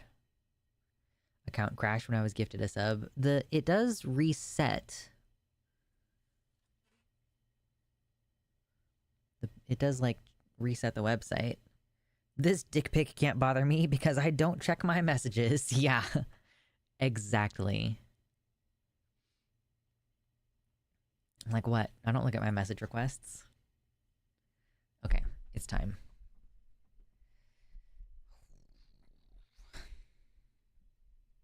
I just moved my camera a little bit closer to me too, so I have to move to be in frame.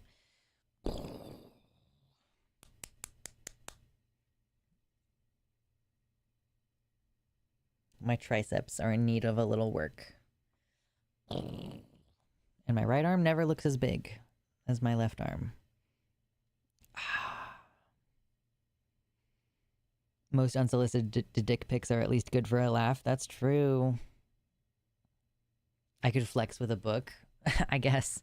Where I was gonna try to find my copy of The Conquest of Bread. I can't remember where I've put it.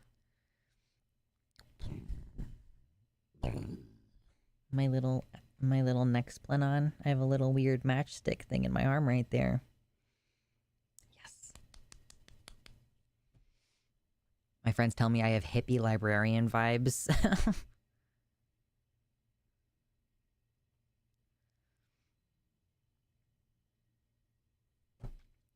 Dicks.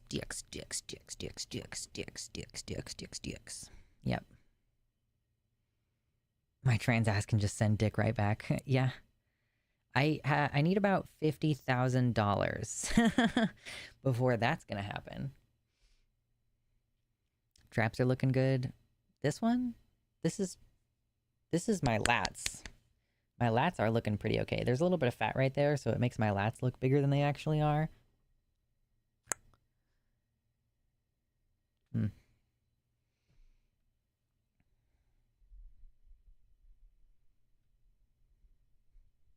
Okay, let's talk about Biden, shall we?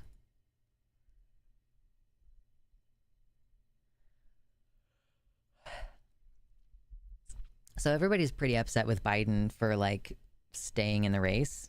He explicitly said when he was running in 2020 that he was going to remain only for one term, right? Say hi, YouTube, in the chat. So everybody's pretty annoyed with him. Many people are pretty annoyed with him for, basically that's one of his campaign promises, was that he viewed himself as a transitional president. He was like, I'm just here to, transition us into the next generation, whatever. And now there is just like, he just keeps acting like there's zero chance that he's going to drop out. Like, there's just almost no chance that he's planning on dropping out, which is obnoxious. Everybody's pressuring him. Everybody's asking him, do you think that your age is affecting your ability to lead the country? And by extension, being a leader in the world. It's challenging. It's pretty obnoxious. So we did have a little teeny tiny moment here. A little teeny tiny moment.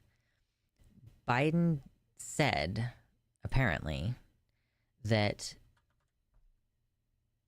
a medical condition could cause him to drop out. I don't have my headphones, so I can't listen to this video. It doesn't really matter that much, though. So Biden says a medical condition could prompt him to drop out, quote, if doctors came to me. Biden said in a new interview that he would consider dropping out if he was diagnosed with a medical condition by doctors, giving the clearest indication yet that he may be faltering in his vow to seek a second term. The 81-year-old president made the remark in a BET interview taped Tuesday when asked what it would take to prompt him to reconsider the presidency. The quote is, if I had some medical condition that emerged, if doctors came to me and said, you got this problem and that problem, he said in the excerpt which was released Wednesday. In the same interview, he says he feels the need to run again rather than serve as a transitional leader, as he said in 2020, because the country is, quote, so divided. It's interesting how you feel like the country is so divided, but that happened under, like, if you feel that it's more divided now than it was 4 years ago, that happened under your leadership. Do you think that 4 more years of Biden, if it was under his watch that the country became so divided, like, would that make him the good candidate to carry things through? Does that make him the good candidate to carry things through? I don't think so. But yeah, he says, I said I was going to be a transitional candidate and I thought I would be able to move on from this and pass it on to somebody else. but I didn't anticipate things getting so divided. And quite frankly, I think the only thing age brings is a little bit of wisdom. Listen, I've already bitched about it before. I think that being in your 80s, like, you shouldn't be like a leader of the country, right? And it's not just ageism. I think that if you don't have to be around for the consequences of your decisions, why should I trust you to make good decisions about the future of this country, you know? I don't trust you to not work hard enough to like combat climate change. Climate change is my number one concern. You know, I talk about trans politics a lot. I talk about the election and like the increased civil unrest and the potential of political violence, like the potential of more overt political violence after this election, regardless of who wins. Climate change is the number one thing. And like COVID is also bad. Like, I want to be clear, I'm still very concerned with COVID and other respiratory illnesses and bird flu and all kinds of shit like that. But climate change will fuck everybody equally, you know? There's no way to individually combat climate change. And I don't believe that a candidate like Biden is like able to perceive how rapidly things are going to change regarding the climate. So I just don't think that you should be. I just step down, okay?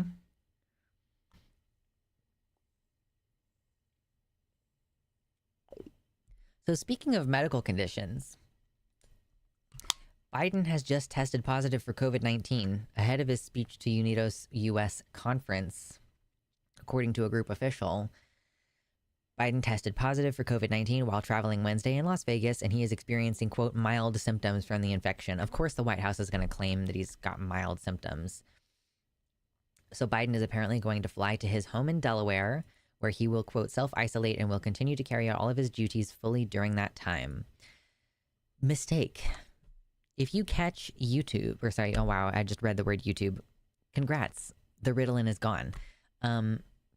If you catch COVID and then you continue trying to work, even if your job is sitting in front of a camera chatting or like reading and researching whatever, like if you try to carry out all of your duties, then you will have a very increased chance of complications from COVID.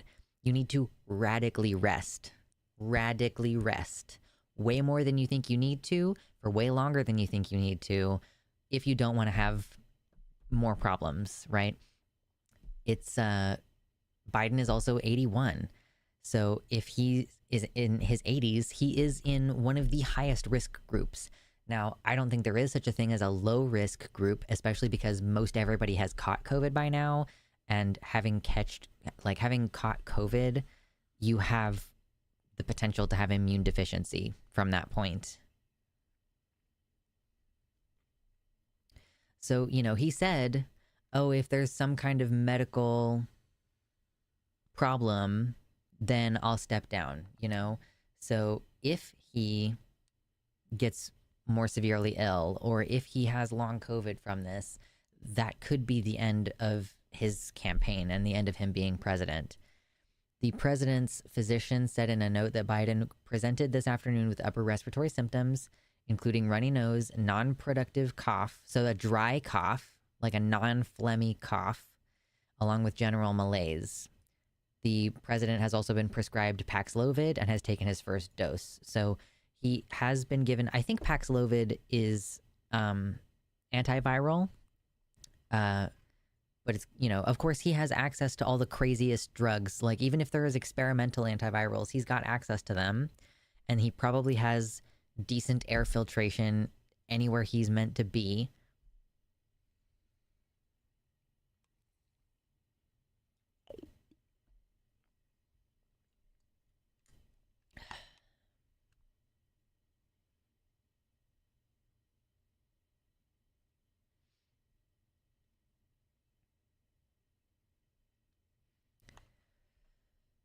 Someone also claims, I love this account, Holding Biden Accountable, on Twitter.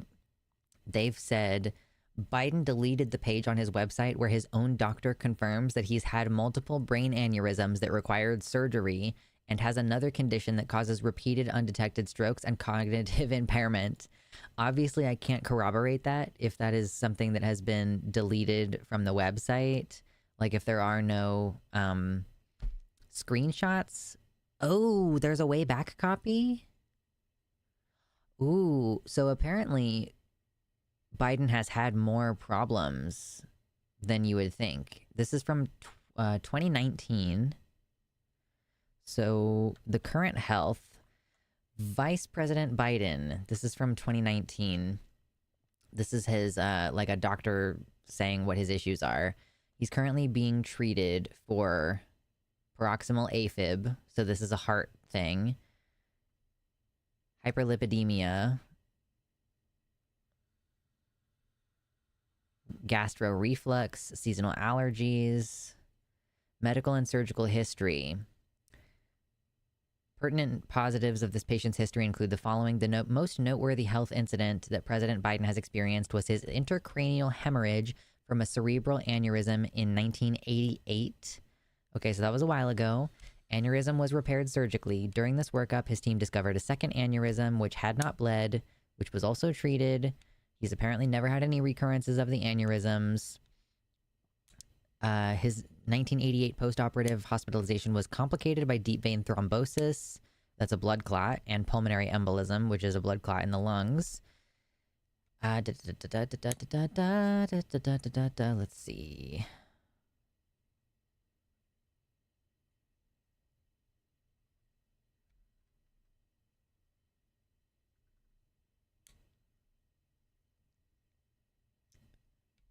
Where is it? This person was claiming that it has something to do with, like, his cognitive ability. A condition that causes strokes and cognitive impairment. Where is this on here?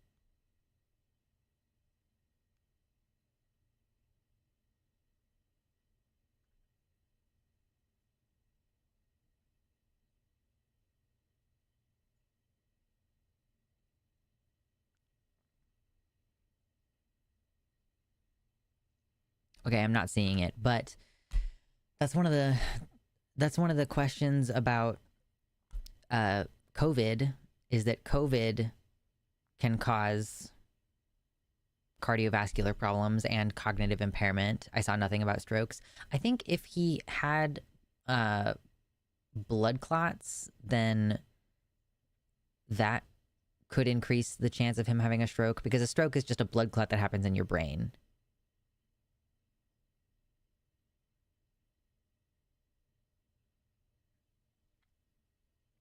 Yeah, in all seriousness, if he makes it through this infection of COVID, his potential worsened long COVID is not going to do his mental state any favors. You know, we're all, like, concerned about him having these flubs. Like, we brought it up in the video talking about Trump's assassination attempt, that, like, Biden was speaking before President Zelensky of Ukraine and introduced President Zelensky as President Putin. Like, oh, here's President Putin. And he corrected himself, but still, it's like, you know, if you're in your 80s and you're having these kind of flubs, that is naturally going to increase people's concern for whether you are all there and like able to successfully lead the country for the next 4 years. I mean, he wouldn't get sworn in until January, so it would be 4 years from January. Are we seriously gonna have fucking Biden as our president until, like, 2029? Like, until almost 2030 with this guy? Jesus.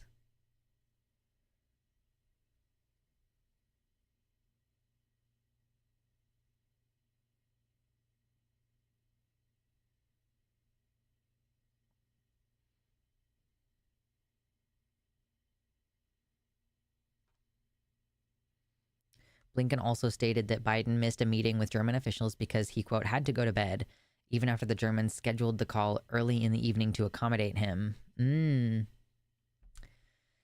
Yeah, so, you know, fingers crossed that that Kamala is is up for it. Oh, okay, so strokes. Oh, so because he has AFib, he has atrial fibrillation can affect the brain. Okay, so this account was inferring based on one of his conditions that, so atrial fibrillation, which is a heart condition, can cause effects to the brain. The heart rhythm disorder is linked to thinking and memory problems.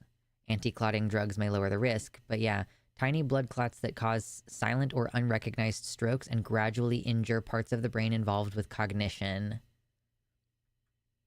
Those are associated with AFib. Okay, that makes sense. I'm glad that we got that clarification because I was kind of wondering, I didn't want to just hold to that without additional evidence. But yeah, he's confirmed to have atrial fibrillation.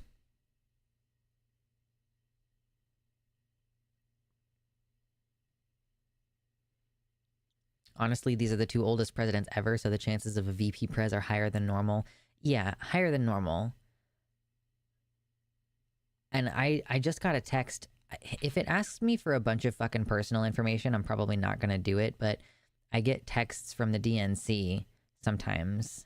And I got this text earlier that was like, hey, are you voting for Biden no matter what? It's asking, will you definitely vote for President Biden this year?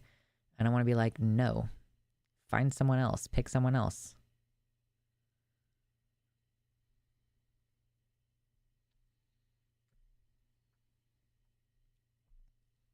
We'll see.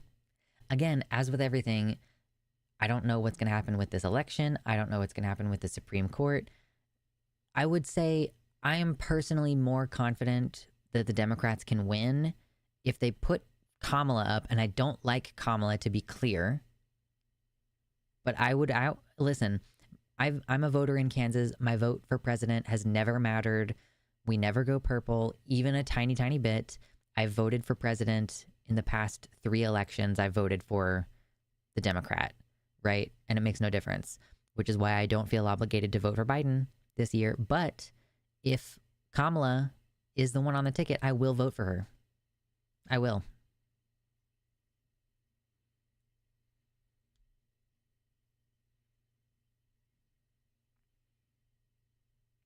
Yeah, I'd be surprised if either one of them lives another 4 years.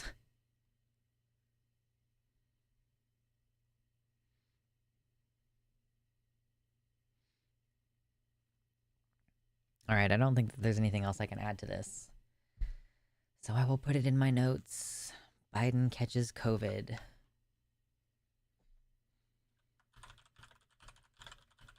I'm fucking really tired today, y'all. Like super duper tired. I don't know what my problem is.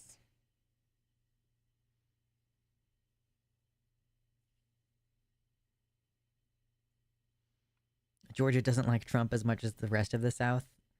It would be very funny if Trump's extremism caused him to lose some Republicans, but I don't know if any of those Republicans are going to be willing to vote for either Biden or Kamala, so I'm not sure if it's going to be a win for Democrats so much as it is just like a little bit of a loss for Republicans. That's true, Riffs No Leads. Liking the stream is free and sexy. Free and sexy. I kind of wish that my arm for my microphone was like less obtrusive, but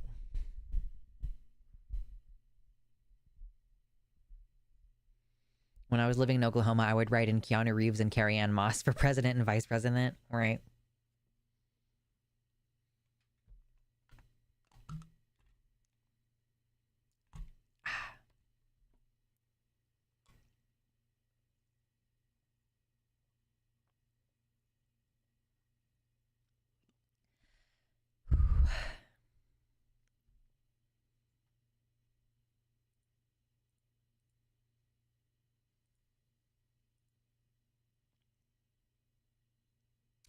I want to react to this Ty Turner video, which was from like 8 months ago, but I finally watched it today and I kind of want to react to it.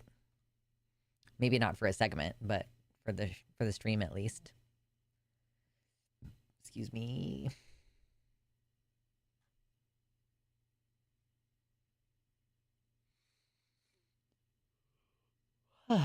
mm. Appreciate everybody hanging out and doing the likes and complimenting my new glasses. They're purple. I know you can't see it, but they're purple, like on the sides. See? And then the front is black, but the sides are purple.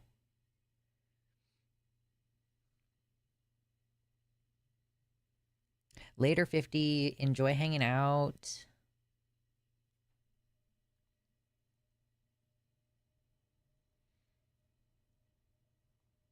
I don't even know what else I have planned for today. I kind of was like, okay, this is a more loosey-goosey stream. Maybe something more intense and everything is going to happen between now and Sunday. Where'd you get the glasses? From the glasses store. They're very cute. Thank you. I'll have to figure out long-term if the enormous frames are the ones that I want to stick with. But they fit nicely, and I think they look pretty cute. And the eye strain is definitely reduced. I don't know that it's completely gone, but it's definitely reduced.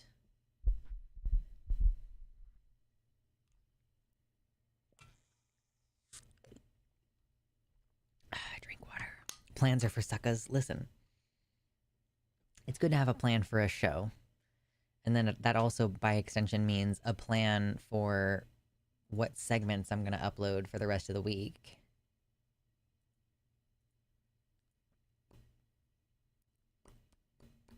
Ooh, I need 12 more YouTube subscribers. 12 more.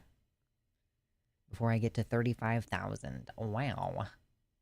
It's apparently, if I remain at the same pace, we will get to 40,000 in about 6 months. But we'll see.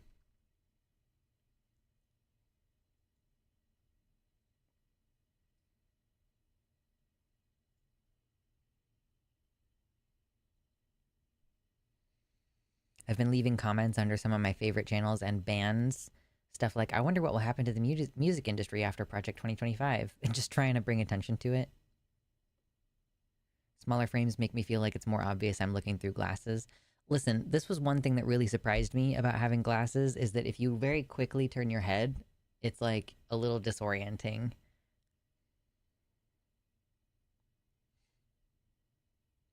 Big frames are nice because they give you more vertical vision. I used to have more rectangular ones, and it's a big difference. Yeah, and I actually should have gotten bifocals because I'm farsighted. So I can see clearly far away, but I can't see very clearly up close. But I also am a mild astigmatism, so it's really hard for me to focus at any distance. So technically I should have gotten bifocals, where like the primary part of the glasses helps me see kind of all the time, and then like at the bottom it would help me see up close. So I think that if I stick with the giant rectangular frames, that'll make it easier to like, you know, use that real estate.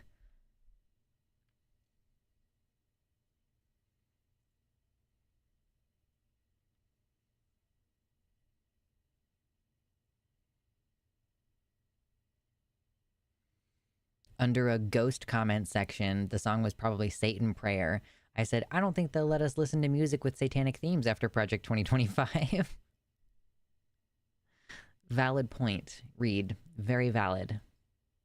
Oh, I still have coffee left. Oh, that's so exciting. It's decaf, but still. Oh, that's so exciting. Yeah, I did not get blue light blocking lenses. I probably should have, but oh well. Too fucking bad.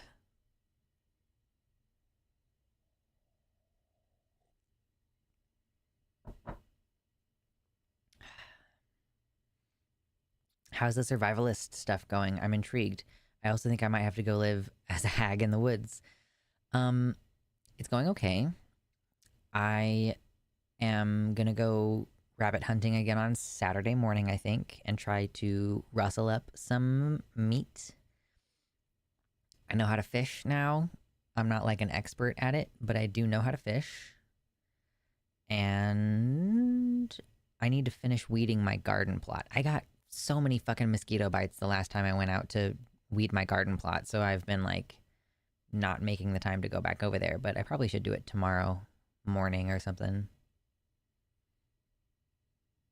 Good night, witches local. Have fun. Board game night.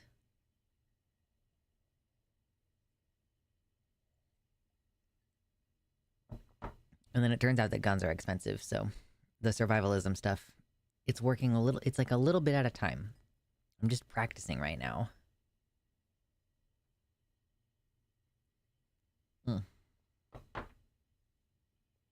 Coffee's delicious.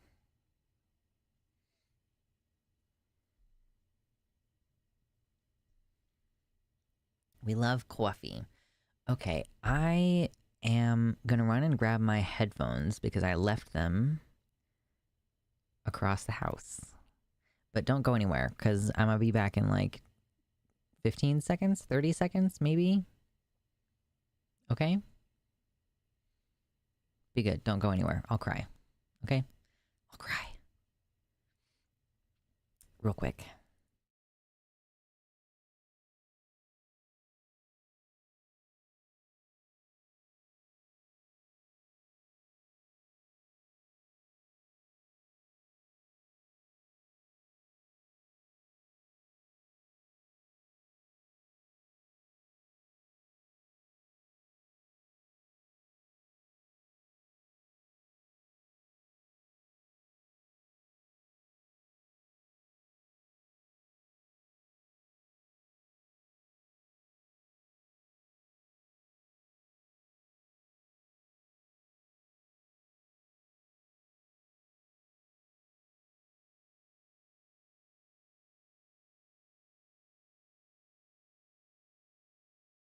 Okay, I told you I wouldn't be gone for long. Okay, we're gonna watch a Ty Turner video. Okay,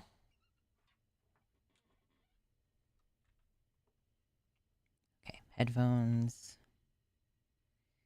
Headphones. So you know how Ty Turner is like a super buff trans guy? Like with a beard and a mullet. Actually, he doesn't have the mullet anymore. I think they shaved it off. But yeah, you know Ty Turner? Well, he has this video that he uploaded like 8 months ago called I Had to Use the Women's Bathroom, FTM Trans Man. And I watched it earlier today and I wanted to watch it with you now just because. No particular reason. Because it's fun to do a little reaction moment sometimes. Please don't copyright claim my video, Ty. I love you. Okay. Let me turn this down.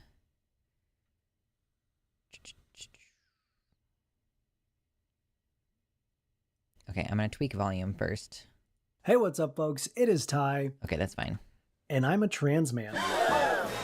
Now, I know that most of the people clicking on this video might have already figured that one out, but I feel like we're going to get some new folks tuning into this one, and a key piece of context you need to know going into this story is that Hold on. Hey, what's up, the folks? It is Ty. The editing is worth watching.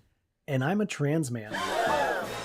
Now, I know that most of the people clicking on this video might have already figured that one out, but I feel like we're going to get some new folks tuning into this one, and a key piece of context you need to know going into this story is that I was born female. And 10 years ago, I came out as trans, and I've been documenting my transition on this YouTube channel ever since. Now, I live in Arkansas, a state that has seen many a bathroom bill, and has actually passed two I think they actually did move, so they don't live in Arkansas anymore. Thank God. laws this year regarding where I, as a trans man, am allowed to use the men's room, which is not everywhere. As it currently stands, I am legally required to use the women's bathroom if I'm at a public school or literally any other public space where a minor could possibly be in the bathroom, which goes against all. I'm pretty sure, I can't remember which law in Arkansas actually ended up passing, but one that was under discussion was one that would make it like a sex crime equivalent to physically harming a child to use the bathroom. Yeah, weird. Yeah, his impressive beard is great. Yeah, he cut off the mullet though. It's all short now. Common sense, and of course I'm not gonna fucking do that. So making it illegal for me to use the men's room anywhere that isn't explicitly 18 plus means that I just can't use the bathroom. Though I can still shit in the vape shop. Thank God. No, that's not the new flavor of Elf Bar you're smelling. Gross. Now obviously clicking on this video, you know that despite my best efforts, I did have to use the women's bathroom. And I'll tell you right now, it wasn't a good time. And as I'll get into here in a minute, Part of that was due to a lack of privacy. We all expect privacy in the bathroom, but you also deserve privacy online. Atlas VPN. Yada. It was a beautiful summer night in the month of June. And I know that in internet time, June was like 30 years ago, but I wasn't able to make YouTube videos I do think that was an impressive segue, but still. for a couple months, so this story had to wait. Anyways, it's June. And you know what that means. It's Pride, where we commemorate our queer elders who bravely threw bricks at cops by lining up on the side of the road so corporations can throw rainbow printed koozies at us. Now, I really do love Pride. As a rural trans man, having a huge gathering of queers is a big deal. And that's why every year we drive down to a certain city that has the biggest Pride celebration in Arkansas. And it is big. It's sick. It's like the entire downtown is blocked off. There's booths, there's food trucks set up, and the main street that the parade runs through is like this very well-known strip of bars and nightclubs, which are part of the event as well. They have like a Pride pub. They have a Pride. My God, I cannot get through this. I cannot get through this phrase. Christ. They have a Listen, it just be like that sometimes. Pride pub crawl. Nailed it. And you can get a wristband that'll let you take your drink outside of the bars and walk around on the street with them during the event. It's a good time. Oh my gosh, I've got a visitor. But even with all the festivity... That's my cat. Whenever my cat comes nearby and I pick him up and I show him to the stream, he's like, I regret coming anywhere near you. And fun. I was honestly just not feeling it this year. Be it from the political climate, the scorching heat of the actual climate, the rainbow capitalism of it all, or the fact that my usual Pride posse wasn't able to make it this year. I was having my Cindy Lou Who moment, wondering if the spirit of Pride had skipped me this year. Where are you? Gay Pride hunting. And as I laid in bed half the day, toiling over these thoughts, Christy was putting together a look so stunning that I couldn't possibly deny the world of its beauty. So I rallied. I tried on every combination of rainbows and sequins in my limited wardrobe before finally settling on my usual tank top and shorts. Ease and comfort were my priority because at this point we had decided to skip the parade and just go out for the big after party on the strip. So that's what we did. We rolled up, met our friends, bar hopped, and we actually met some people who knew me from YouTube and they came up to say hi. They were super cool. We hung out with them. Always fun and mildly anxiety inducing. I have... shock and surprise, I have been recognized in real life from my YouTube channel. And that was before I even had 30,000 subscribers. Imagine having fewer than 30,000 subscribers and being recognized in public. If you see me at the Renaissance Festival, say hi. Yes, that was Christy is his partner. They're married now, I think. So, very cool. We were having a great night. A straight guy even bought me a Bud Light. Out of solidarity. That's so funny. We're at the club, drinking, dancing, having fun. Everything's gay. And I'm throwing back beers, so I gotta pee. So in compliance with the law, I do my checks. Is this a school? No. Is anyone under the age of 18 allowed on the premises? Also no. Wonderful. I can legally use the men's restroom. And that's, of course, only because the Republican lawmakers that are trying to pass bills that would restrict me from using the men's room even here have not yet been successful. So I head to the men's room. And the bathrooms in this place are right across the hall from each other. Like you got the men's room here and the women's room here. Neither of them have a door, so you can see straight in to both of them. So I go into the men's room, and it's very small. Actually, I'm going to draw you a diagram. So here's the MS men's Paint room. moment. This is the door. There's the mirror here, a single sink. Then you got 2 urinals along this back wall. And then over here in the back corner, 1 single lone toilet. That's the toilet. There's no stall. Now there is, however, a weird half wall over here. So yeah, there's this strange little half wall here, but the toilet is over here. This doesn't make any sense. So that literally does nothing. It's totally open. You can see everything. And I'm like, fuck, all right. At this point, I've had to pee for an hour. I do that totally relatable trans thing where you wait to go to the bathroom when you're in public until you're in absolute physical pain. True. So I walk up to the lone exposed toilet. This is me. Wow, uncanny. Looks just like me. And I'm like, okay, this is what we're doing. I'm just gonna lean forward and try to cover myself with my body as much as possible. If anyone walks in, they'll think Had I'm nightmares pooping. like that. You know, they'll avert their eyes. I'll make it quick. I can do this. And then I see that the toilet is out of order. Or maybe someone was just really proud of what they had done there. You know what I mean? Decided to leave it for the next person to see. Disgusting. Disgusting. So I'm like, okay, gross. I need to flush this. But of course, I'm going to grab a piece of toilet paper so that I don't have to touch the handle with my bare hand. Oh, what's that? No toilet paper. See right there? This is like a comedy of errors. Like, every step of this just gets more and more ridiculous. It's great. Empty. But, you know, I got to make this work. Paper towels. What's that over here on the side of the wall? Hand dryer. With the air. Ew. But also... Yeah, first of all, those fling dirt and germs everywhere. It is significantly better to have paper towels as far as cleanliness is concerned. I know that it's an environmental whatever, but listen, either it's we're cutting down trees or it's we're burning coal for this electric hair or for this electric hand dryer. Useless in this situation. Fuck. There's no stall. Toilet's full of shit. Probably broken. There's no toilet paper. No paper towels. I literally cannot go to the bathroom here. That's me shocked. Maybe I'm more like, huh? What the fuck? Yeah, I've got question marks and exclamation marks popping up all around my head in this situation. So I leave. I walk out and Christy's standing there waiting for me. And I tell her what happened. And I'm like, I have to pee so bad. I don't know what to do. And she goes, just use the women's room. And I'm like, you are like Papa.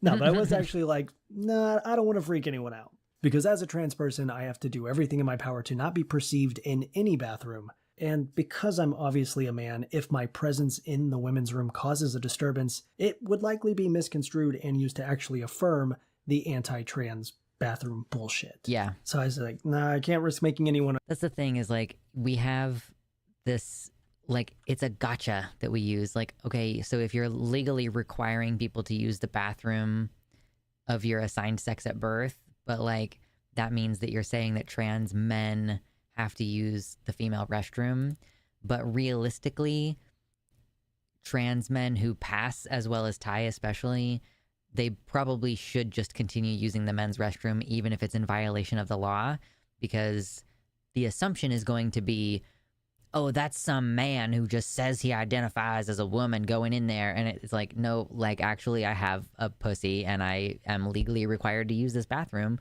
But like the way that it would be used by the right would be like, oh, this woman with a beard or like this, you know, person claiming to be a woman has a beard and they're going into the women, you know, it would just not go well. So like, yeah, Ty is aware that he should be careful about that. uncomfortable. And Chrissy's like, it's pride. Nobody's going to care. And I mean, she's got a point. I've got the rainbow shirt, the mullet with highlights. It's giving homosexual. Of course, True. if it wasn't specifically a pride event, I would have never even considered this. But at this point, my only other option would be to leave. So I'd have to split up the group, go find another place that's open in the middle of the night and 18 and up, which would just be another bar, and all the bars are packed because of pride. So in the time it would take me to find another restroom, given the urgency of how bad I had to pee, I knew I didn't have another option. So Christy escorts me into the women's room. My eyes are glued to the floor. I'm holding onto her hand like a nervous little kid. And as soon as we walk in, I'm just like, I'm sorry, there's no stall in the men's room. Christy's like, it's fine, babe. And there's a few other girls in there, but I'm head down, no eye contact, just walking down the line of stalls when finally I get to the end and realize all of the doors are closed and I don't know which ones are occupied. So I give the last stall. And like normally if I was in a bathroom trying to check which ones, I would just like peek underneath them to look for feet.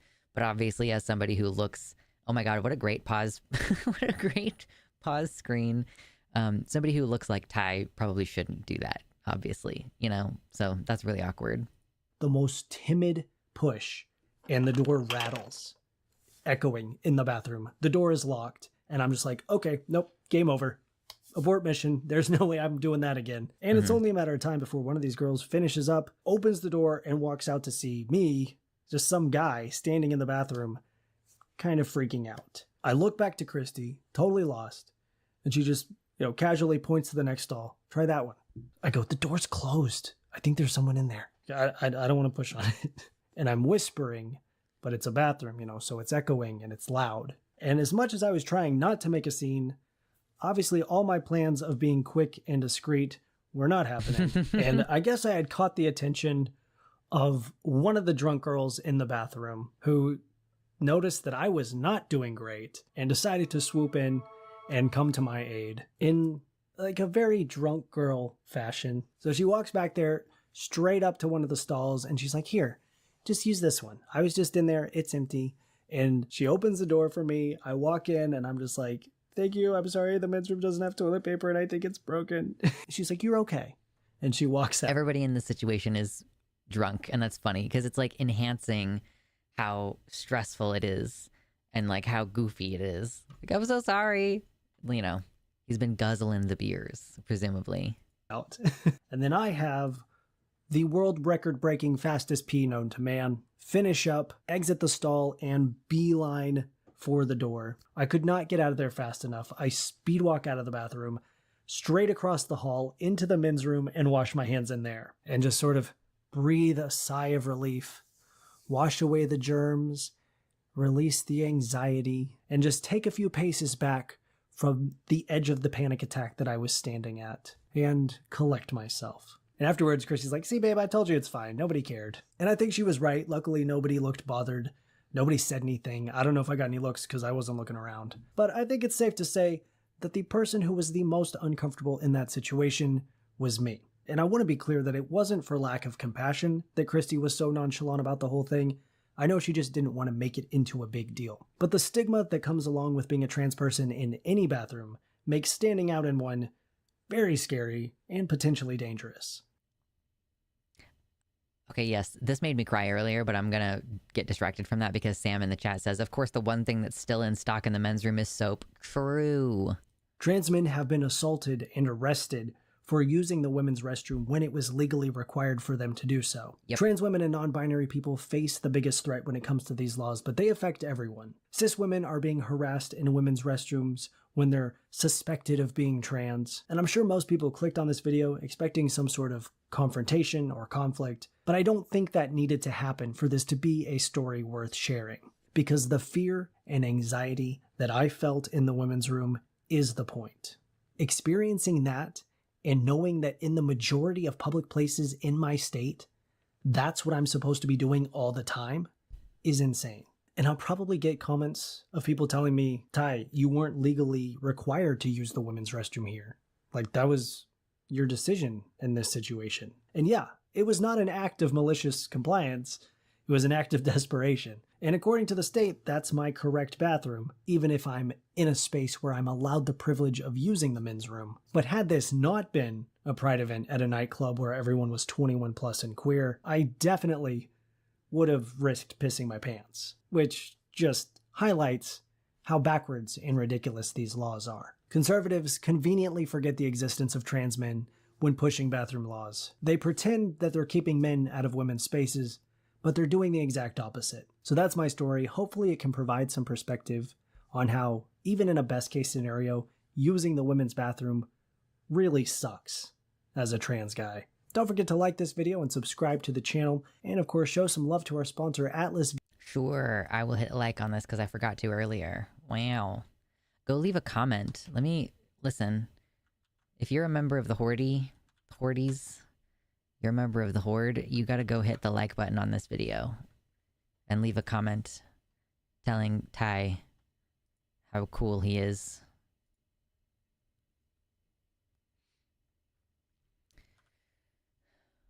Yeah, exactly, Viren. Yeah, trans people in reality are rare enough that the majority of people caught up in these laws are just cis people who don't look like their gender enough. Yeah, that's absolutely the case.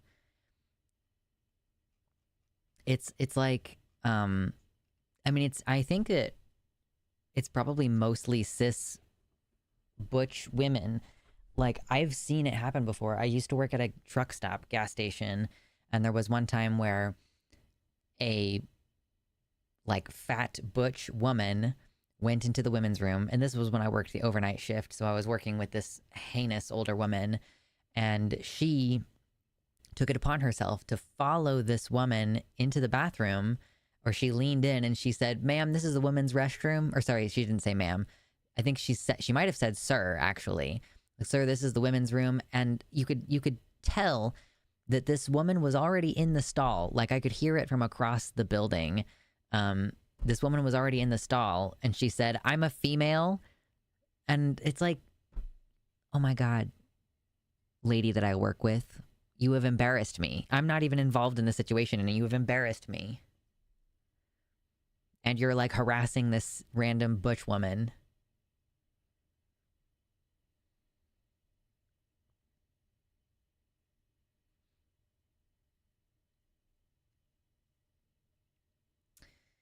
I had some other point that I was going to make, but my brain is soup right now. My soup brain. Brain is soup. Soup, soup, soup, soup, soup.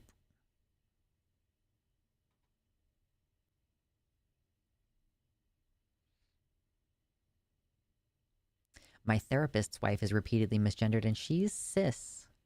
Yeah, just statistically, there are probably more gender non-conforming women than there are trans people who are non-passing. Just like sheer numbers, it's going to be cis women who are mostly affected by these laws. Yeah, soup. Soup, soup, soup. Hello, uncomfy. Poop and soup. Truly. I might have to run to the bathroom before we continue. What else do I have today? I need to talk about the goddamn fucking NHS. I keep not doing it. I keep talking about it and then not doing it.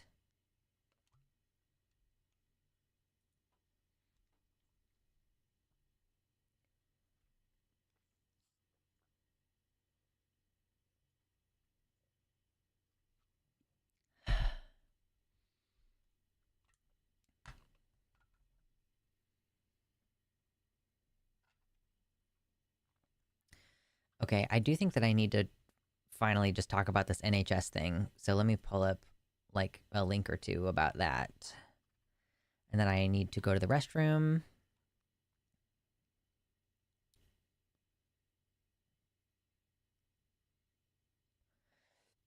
Holy cow, Sam says this has also happened to my stud aunt many times. She also happens to be deaf, and sometimes people think she's ignoring them, so they have the audacity to get in her face and start yelling at her about it. Wow, what the fuck is wrong with people?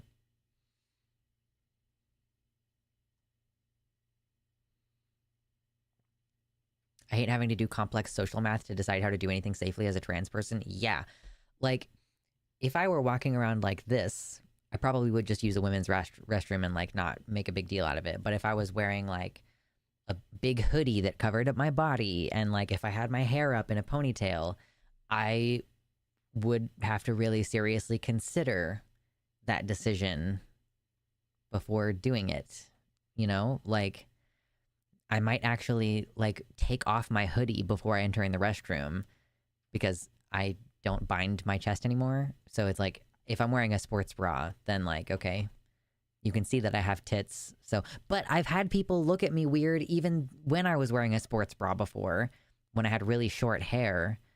And I remember like sticking out my chest a little bit as I was walking around to be like, hey, don't be freaked out. I promise you I'm supposed to be in here. I can understand the fear, even if it's unfounded, that unscrupulous people will just take advantage of trans acceptance. But like in a solo bathroom, I mean, I can't relate to that at all. Like, because, because as we've said before, if the law is a person who is assigned female has to use this bathroom, then that means that men who look like Ty Turner are legally required to use the female restroom. So what difference is there between like the situation where trans women are allowed to use the restroom that they want to, and some cis man claiming he's a trans woman to enter the restroom, versus like some cis man claiming he was born with a pussy and saying that that's why he deserves to be in the women's restroom? Like, materially, there is no difference in that someone is lying in order to gain access to the space. Like, the risk is the same. And there is no statistical, and like, frankly, I don't even know that there are any actual examples of someone saying that they're trans in order to gain access to the space. A man can just walk into the women's restroom and assault someone. He doesn't need to say, like, that's the thing, is like, if a man is entering that space in order to peep or in order to harass or intimidate or assault someone, like, do you really think they're going to take the extra step?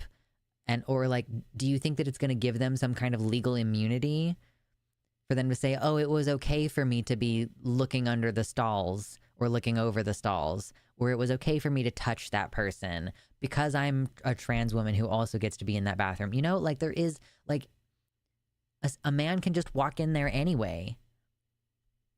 There's no cameras. Like, you can just go in there anyway.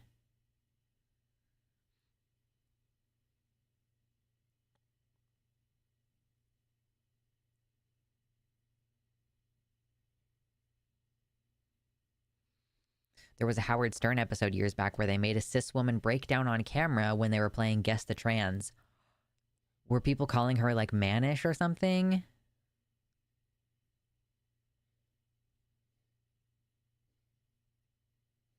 Oh, wow, that's really funny. I mean, it's funny, but also terrible. Sam says, at my job, we have a summer intern who is non-binary, and I walked in on my coworkers having a big conversation about what bathroom they think our intern uses. We only have gender-neutral bathrooms. Oh, God.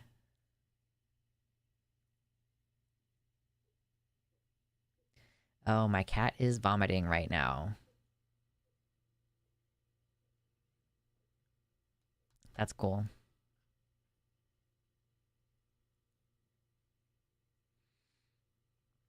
This is why I got a couch cover. So that when he throws up on the couch, I guess at least the couch cover I can wash is like if he threw up on the floor. Like, if he threw up in the areas where we have carpet, then that would be pretty shit. Oh my god. Okay.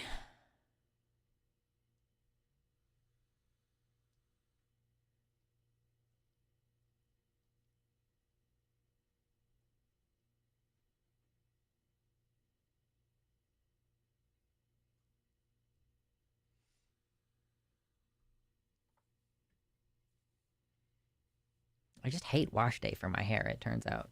I really just don't like wash day. I gotta stop doing that on stream days. They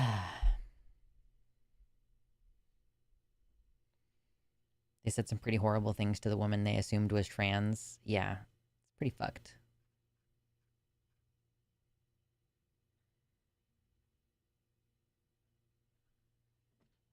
Oof.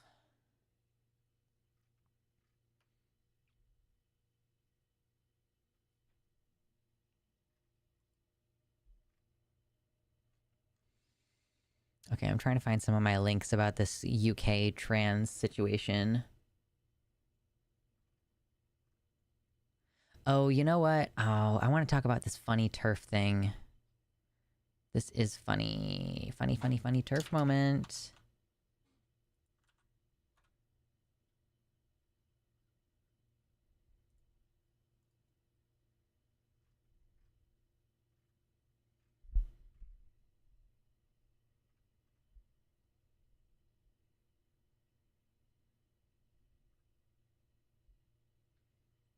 Okay, I'm just getting my links together for this last story. This is going to be our last story for tonight.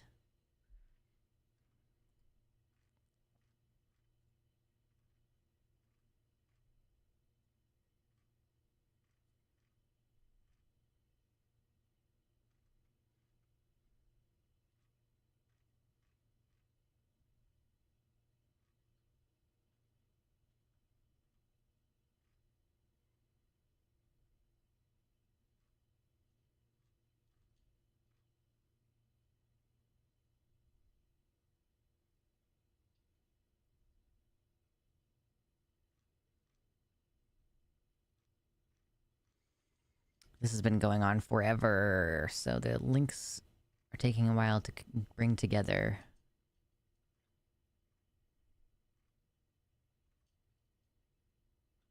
Snacking on a cucumber salad. What goes into a cucumber salad? That sounds really yummy.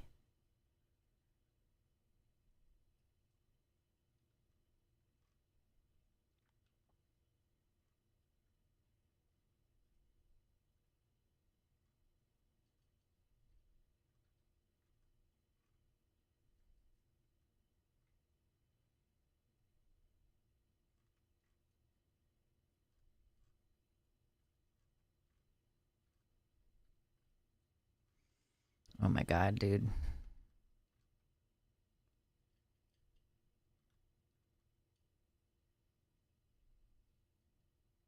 Presumably cucumbers. Yeah, but like, is there anything else in a cucumber salad? Or is it only cucumbers? Do you put a nice vinaigrette on there? Do you put salt on there? Ooh, that sounds yummy.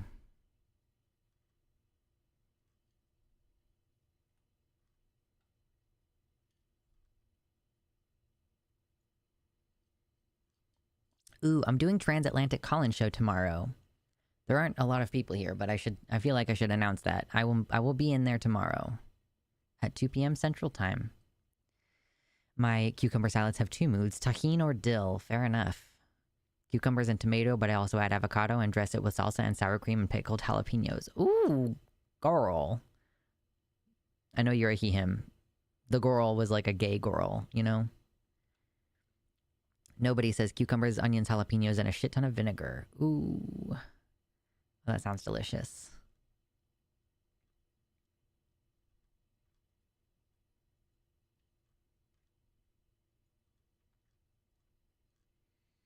God, this is mask bans. Oh god, it's been weeks that I have not caught up with this news.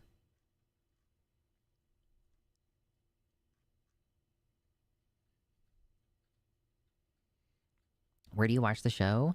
The YouTube channel is The Line. A lot of the other shows on there are like more atheist-centric, but on Thursdays it's the Transatlantic Call-In Show.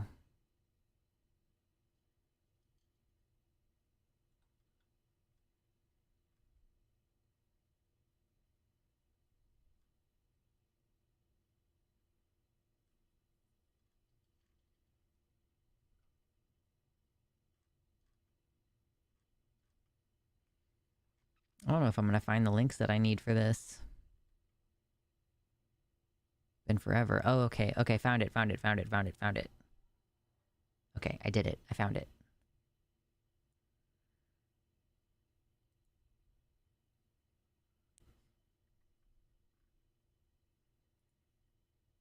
Okay. Okay. So we have basically 2 more segments that we're gonna do. But I need... Ooh, hey. Is it you? Mistake. He's making a mistake. Hi, pretty baby.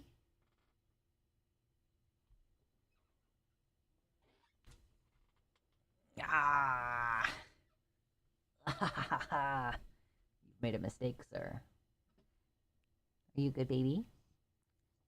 Yeah? He's such a good boy. You can't really see it super well, but his one leggy is just sticking out. He's so good. Are you baby? My mom asked permission to say yes, queen, because she got into Queer Eye. Oh, that's very funny. Mitternacht? Look at you, baby. Oh, big boy. Big boy, baby. Oh, there you go. Hello, Mr. Baby. You're so good. Mm-hmm.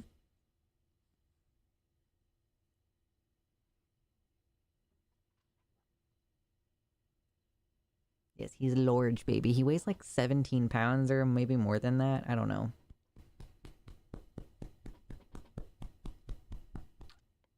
You smack him. You smack him.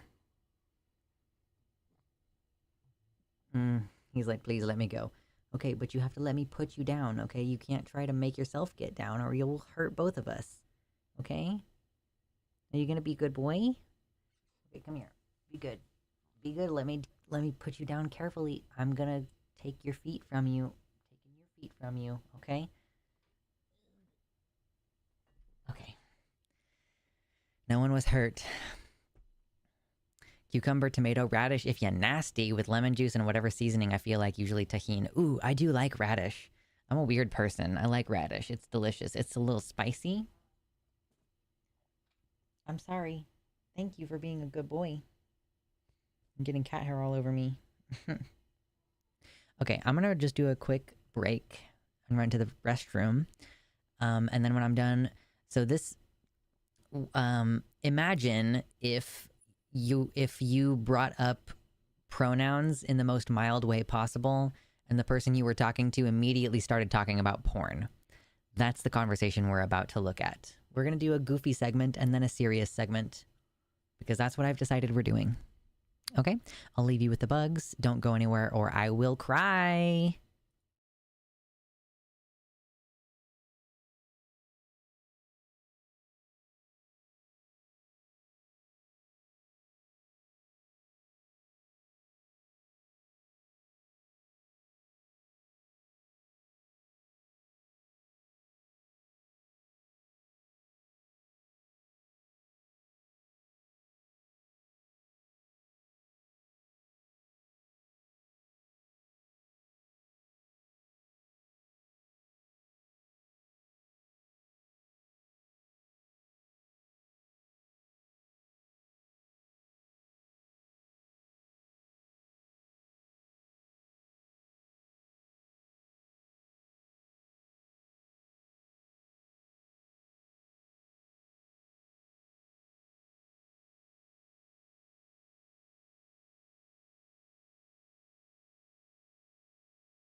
Okay, I have returned. Jump scare.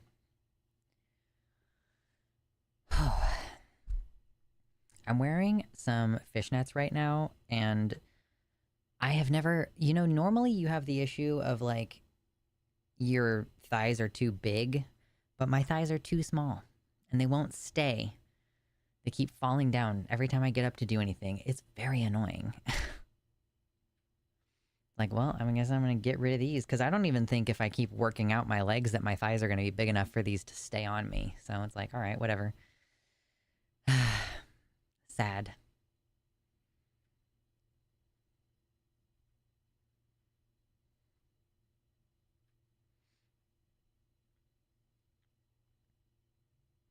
Time for garters? Yeah, but no, but like they go really, they're so long, they go up to the tops of my thighs.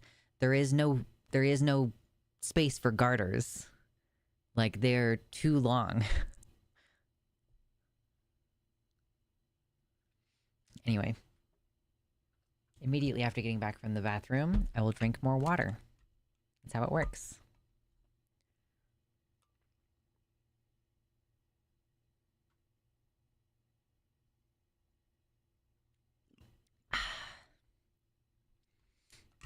Want to trade? No, I'm good. 46 viewers. Okay. Let's talk about how deranged TERFs are. Are you ready? So TERF, trans exclusionary radical feminist, they also call themselves gender criticals. Whatever.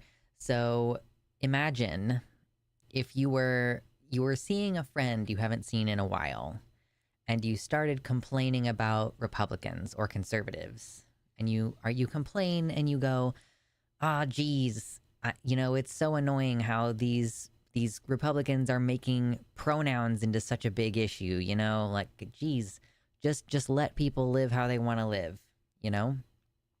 And then the person that you're talking to brings up immediately, just starts launching into a tirade about quote unquote corn, you know what I mean? Except with a P. That's what happened to some poor lady who was friends with this woman who we're going to read this story from.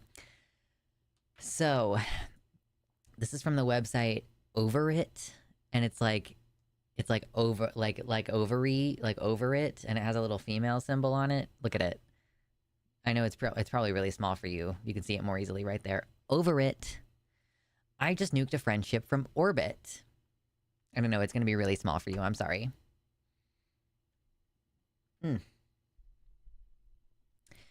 I met a dear friend for coffee today to catch up and chat. We talked about all kinds of stuff and were having a great time as always, when she said she didn't get why so many old people have such trouble with pronouns. They don't want to acknowledge them or introduce themselves with them. I started to explain why I'm not a fan, and it turned into a word vomit that seemed to last an eternity. Yes, it's meant for mobile. So this person, in response to someone being like, I don't know why old people are so resistant to like using people's proper pronouns or introducing themselves, like that's my advice. Every time someone asks me if I'm unsure of someone's pronouns, what should I do? I always suggest you should introduce yourself with your pronouns. Like that's just what I suggest for cis people to do, because instead of putting that other person on the spot where they have to tell you what their pronouns are, like you're asking them, what are your pronouns? You can just be like, hey, I'm Jeff. My pronouns are he, him. And then that gives the person the option to reciprocate. And if you're unsure about pronouns, it's probably safe to use they. Although if the person seems to be like very clearly trying to appear one way or the other, like some trans women, for example, would prefer that you just guess that they want to use she. Like to me, if a person like looks male in their face, like maybe they haven't been on estrogen for very long, but I can see that they're wearing a padded bra and they're starting to grow their hair out and they're wearing a little bit of makeup, I would probably assume that is a very early transition trans woman, right? Like it's a very difficult thing when you're like, okay, my face looks a certain way, or maybe how tall I am or how wide my shoulders are, like those things I do not have very much control over. So if I'm trying my hardest, if like for me, it used to be like, okay, I've cut my hair short, I'm wearing a binder, I'm wearing a button-down shirt that's like baggy on me, I'm wearing cargo shorts, I'm not shaving my legs, like all these things that I have control over, I'm trying to signal masculine, right? And I would get really frustrated when people would be confused about what I was trying to look like because of my face, which I have no control over. Like, I am not capable of growing a beard. Like, yeah, so, you know, there are some people who, like, okay, they might prefer you to just default to a binary pronoun, right? But in many cases, it's probably safe to use they, them, but also I always recommend introducing yourself with your own pronouns. Anyway, and I understand the difficulty with old people. You know, there are people in my family who I'm like, I'm not even going to try to have this conversation with you because I don't think you're going to understand it. They have the spirit, you know, they love me and they're trying their best to love me in the ability to understand me that they have. It's whatever. But so she starts to explain why why she's not a fan of pronouns. Like, okay, girl, are you telling me you're not a fan of second grade English class? Second grade English class? Yeah, saying you're not a fan, but then she cannot stop herself and she just starts going on and on and on. She starts saying, I started out with the plight of young women faced with porn culture, moved on to transing children, and that led into autogynephilia and surgery. So she just fucking starts a rant. She's ranting, the plight of young women faced with porn culture. What does that have to do with trans people? She starts rambling about transing children and then starts talking about autogynephilia, which is the theory that trans women only transition as part of a fetish. So she starts talking about fetish and porn in response to this friend of hers just saying that she doesn't like that old people are taking such a long time to come around on the whole pronouns thing. Lux, I heard you mention in another video that using someone's name rather than pronouns can be seen as denying someone's gender, but that's what I usually do if I don't have a chance to ask. I mean, so it's like if you know the person uses a certain set of pronouns and you're avoiding them on purpose by using only their name, that it's like if you knew that a trans woman uses she, her pronouns, but you only call her by they, them pronouns. Like it's the same type of denial of their valid identity. But, you know, if you're just doing it because you're not sure of their pronouns, that's okay. Yeah, this is a parody of a TERF. Like, you're just, like, defaulting to all of these very incredibly out there things about trans people.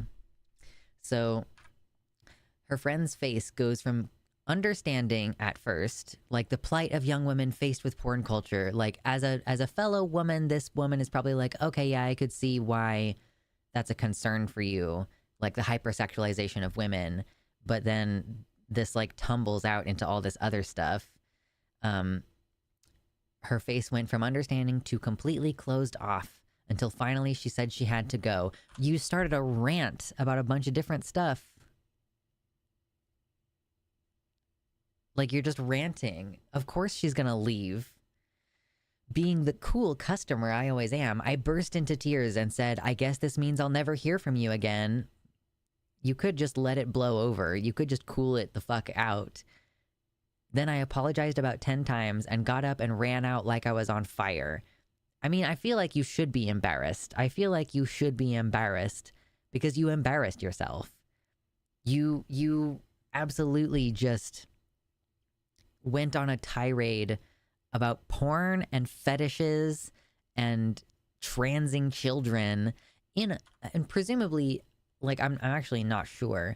I'm guessing anytime I see something like over it, I guess that this person is from the UK. Like, regardless, even if you're in the US or the UK, you live in a country where we are trying to crack down on trans young people having access to medical care for their gender. So like maybe like you like in the UK you've won. Our next segment that we're going to talk about after this, like in the UK, you've won that fight. You've won that argument. Trans youth are not allowed to get puberty blockers and they are not allowed to get cross-sex hormones anymore, and they are killing themselves because of it. So you've won. You can shut the fuck up about it. Like, you don't need to continue bitching about it. You can calm the fuck down. So, and then she fucking spirals out. She has an absolute meltdown, apologizes a bunch, and like, she does this dramatic, I guess this means I'll never hear from you again. She continues, I don't have a lot of friends. The ones I do have, I love them so much. I hate the idea that any of them would think poorly of me, but I couldn't hold it in any longer. You're a bigot. Of course people are going to think poorly of you. You let the mask fall. I'm really sad at the way it played out. Part of me wishes I could have all those words back, and the other part is relieved it's out. So yeah, that went well. I'm coming down from an adrenaline high, shaking and feeling like I'm going to barf. This is probably why I never did debate in high school. Like, yeah. You're an embarrassment. And you maybe did lose a friend. Like, maybe you wouldn't have lost a friend if you hadn't freaked out.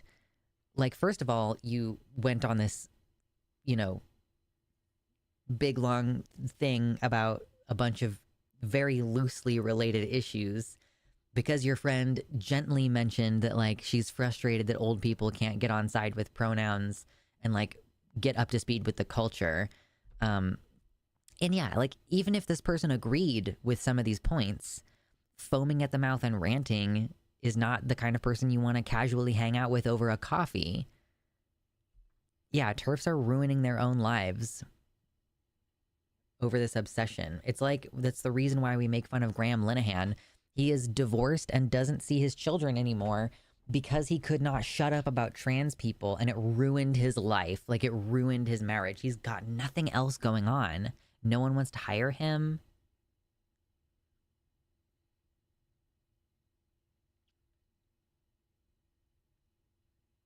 Yeah, that's true, Corvo. It is hard to balance the clothes don't have a gender thing versus people wearing clothes to aid their gender expression. It's something you have to be careful with. Right, yeah, of course.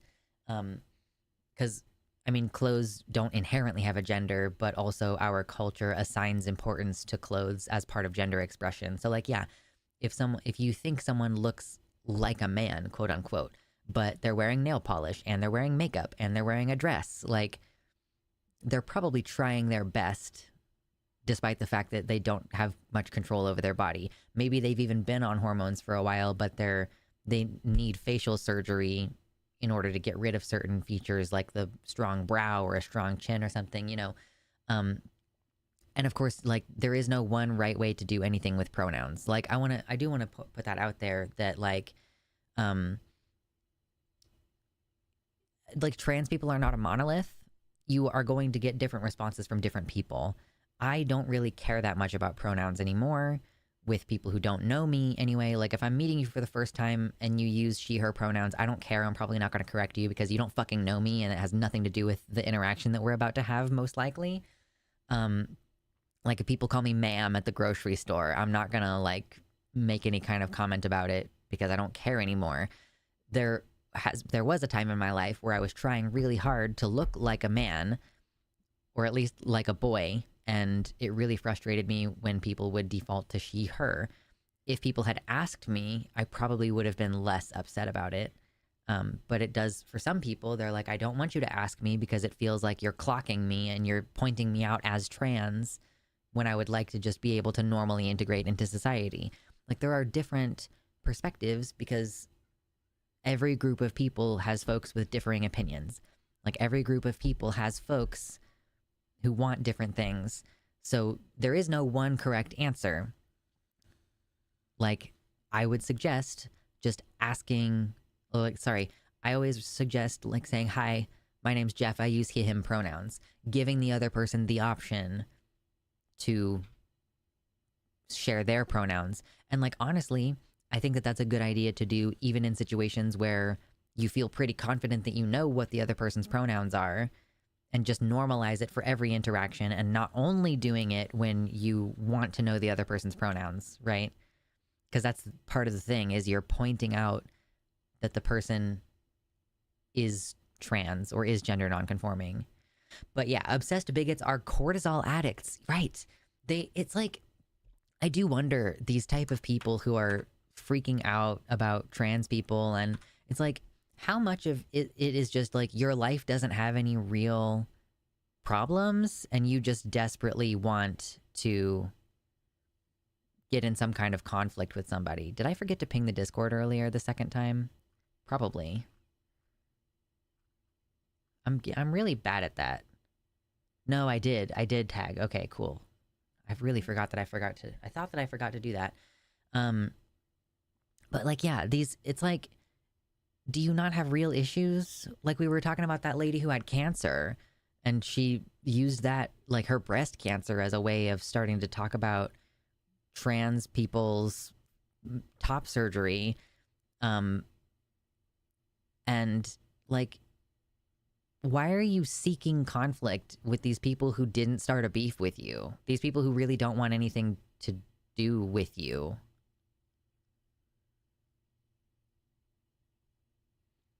For being so anti-trans, they sure do enjoy dosing hormones. Yeah. They are, it's like they're adrenaline junkies almost, you know? Like they're addicted to conflict. And like, it is a way of seeking stimulation. I've seen some suggestions that people with ADHD instigate conflict as a way of seeking stimulation. And like, because you get a lot of brain chemical rewards. And partially for that reason, I try to be careful about when I get into internet arguments now, because it is kind of addictive to disagree with people and to argue with people. And simultaneously, sometimes you have people who are liking your comment where you did a sick burn, you know. It's a reward system, and you have to be cautious. Like, you have to be careful around what you're doing. Ooh, only 4 more subscribers until I hit 35,000. That's really exciting.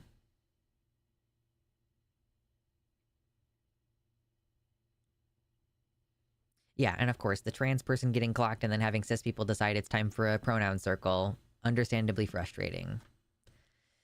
Yeah, but anyway, I just wanted to talk about that turf and like talk about how you should try to be more normal. Why don't you just be normal, turfs? You constantly tell trans people that, oh, we're abnormal freaks and we need to be normal. Well, we're just out here living our lives, and you're the ones who are obsessive and seeking conflict. Weirdos. You're strange people. Take a fucking chill pill. Okay, thanks. Bye-bye. That's the end of that segment. I'm gonna put that in my notes.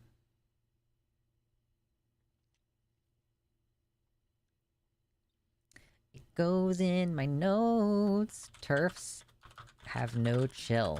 That's what's in my notes.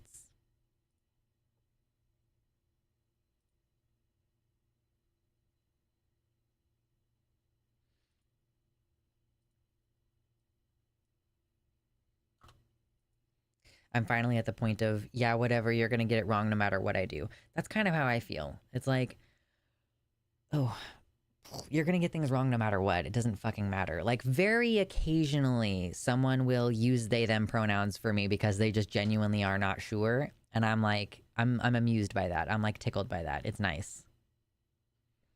But yeah, I am no longer trying to look like anything in public. Most of the time I wear athletic clothes or something like that. You know, it's kind of hard to be goth when you live in Kansas because it's really hot. That's how I'm dressed today. I know you can't see. Maybe after the stream I'll take pictures for Fansly, and then you can see the cool skirt and the fishnets that I'm wearing. But yeah, it's just... it's too much work. And it's like, the realization that other people's perception of me has nothing to do with me, wow, that really helped a lot for sure.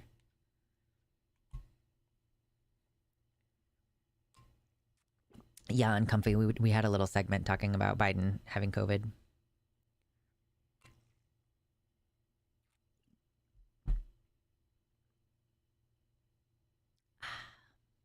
lemon water. Yummy, yummy.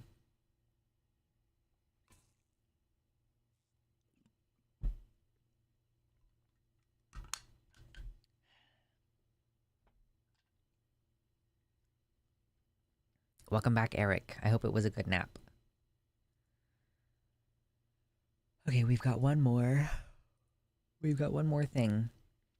Do you watch Of Herbs and Altars comment? No, I have no idea. Is that witchy stuff? Is that witchy? Because I might be interested.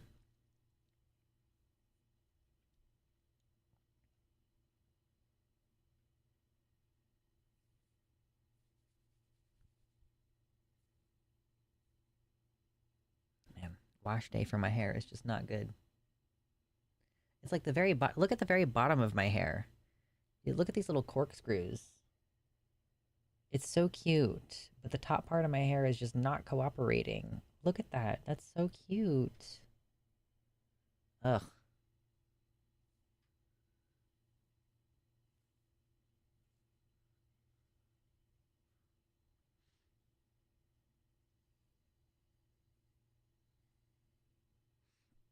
Thank you, Kenzie. I can see. I can see now. I can see clearly now. The glasses are on.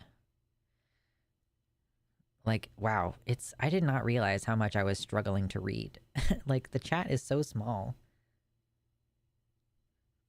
Of Herbs and Altars is a goth trans YouTuber who's 39 years old. Nice. Cool. What do they talk about? Is it something I'm going to want to watch in my free time, or is it going to be work? Herbs and Altars is a goth guy my age named Dorian from Britain. Nice. Dorian. What does he talk about? Does he talk about pagan stuff, or is it going to be trans stuff? Like, is this free time Luxander, or is this work Luxander? These are two different... two different zones. I'm really surprised that streams get us new subscribers sometimes. It's really weird. Thank you, Dormio. Yes, I got new glasses. That's what has changed the look. And also I'm wearing this cute shirt. Dorian used to talk about gender stuff a lot more, but now it's mostly nostalgia content. Basically, he talks about how misgendering doesn't faze him anymore because it's inevitable in his everyday. Nice. That's fun. Of Herbs and Altars. What a great name.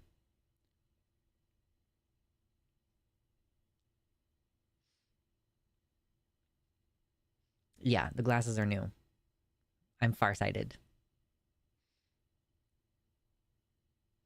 It's a free time thing. They made their first pumpkin pie, ED recovery, goth stuff. It's infotainment for sure. Okay, cool. That's a free time stuff. Pagan stuff, experience with eating disorders, addictions, autism. Okay, cool. You know, the eating disorders thing is interesting. I need to learn more about that. So it's cool to have like a trans person talking about, and especially because I know that trans men sometimes develop eating disorders because it's a way of them controlling their curves. How big is this channel? Hold on, let me find it.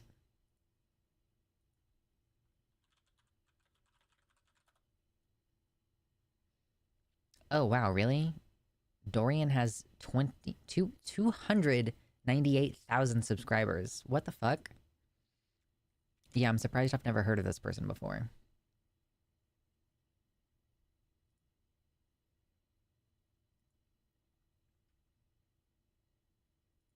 Interesting.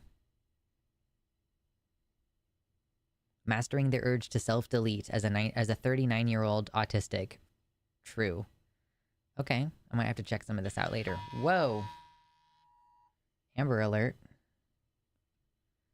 That was very loud. I'm sorry if you heard that and it was loud.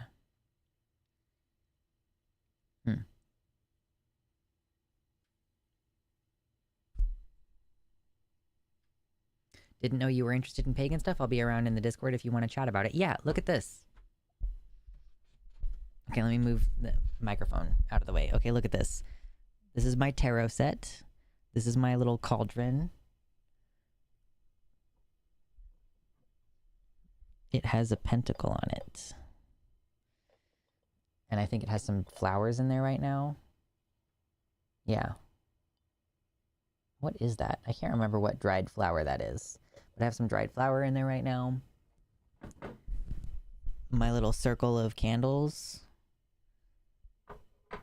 This is a wand. I'm getting a more proper wand, but I do need to like, I was gonna like smooth this one down a little bit. These are some suns I crocheted because the last holiday that we celebrated was the solstice. And I have a piece of blue tiger's eye. This is, I can't remember what stone this is actually. This one's a garnet. And then there's another sun, and then I have a little dragonfly to represent the summer and the solstice. So, yeah.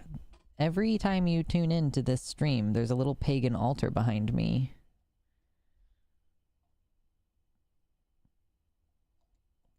This dragonfly is supposed to be able to balance, and it was balanced. There it is. Now it's balanced again. Anyway, yeah, there's a pagan altar in the background of the stream every time. There's some dude, yeah, that's how YouTube works. There's some dude called Scrungly McGee, and he secretly has like 400,000 subs and uploads videos of him cooking pasta like once every 3 weeks. Yeah. That's kind of what the goal was with this channel, at least, was like, oh, I'll just name it after myself, and therefore I can talk about whatever I want to. And then I got locked into fucking trans content. So, although today I posted a video about the physics of dragon flight and how much of a pet peeve it is for me. And I might do more movie review type stuff. Yeah, there's a few witchy people in the Horde. It's not uncommon.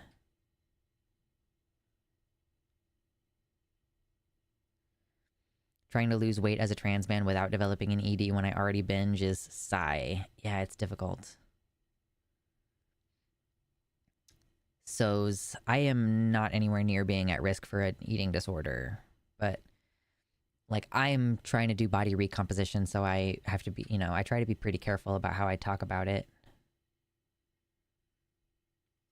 I'm like, I'm working out and I am watching my calories. And I know that those behaviors, if taken to an extreme, can be considered disordered, so I am trying to be careful. Physically accurate dragons would have much larger wings, and it's actually kind of fun to imagine. Yeah, yeah. I mean, so my pet peeves, I will not go into detail right now. The pet peeves that I talked about in the video were, I am peeved by the fact that the effect of the dragon on its environment is usually not good enough. Like, the flapping of the wings should produce a concussive force that would hurt your ears and would, like, flatten tents and stuff. And, like, that's not usually working. Like, it usually doesn't do a very good job of replicating the effects of the animal on its environment. That was one part of my pet peeve. And the other part of my pet peeve is when a dragon flies down and just like is hovering right over water, and they're just kind of going like this, and they're not flapping, and it's just like they're going over water, and they touch their wingtips into the water, or they touch their feet into the water. That's physically fucking impossible. It bothers me a lot. They would need to be flapping. Like, typically large birds don't just fly low over water because there's no thermals pushing air up over the water.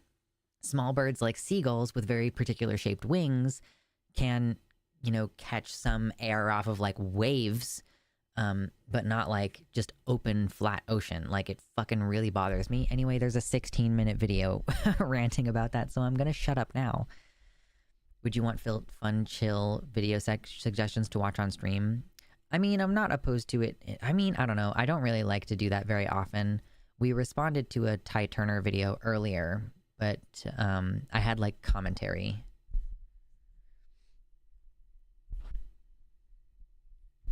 I used to do vids on the what/why of pagan witch and occult stuff. I hope to start again if I ever find the energy. Yeah. I would love to do that. Like, I think that I'm just gonna lose a bunch of subscribers if I start doing what I want to do with this channel, which is like, yeah, like I could talk about witchy stuff and be like, I'm changing out my decorations from solstice to Lunasa, which is the next holiday coming up on August 1st. Like, I don't know, maybe I should just say fuck it.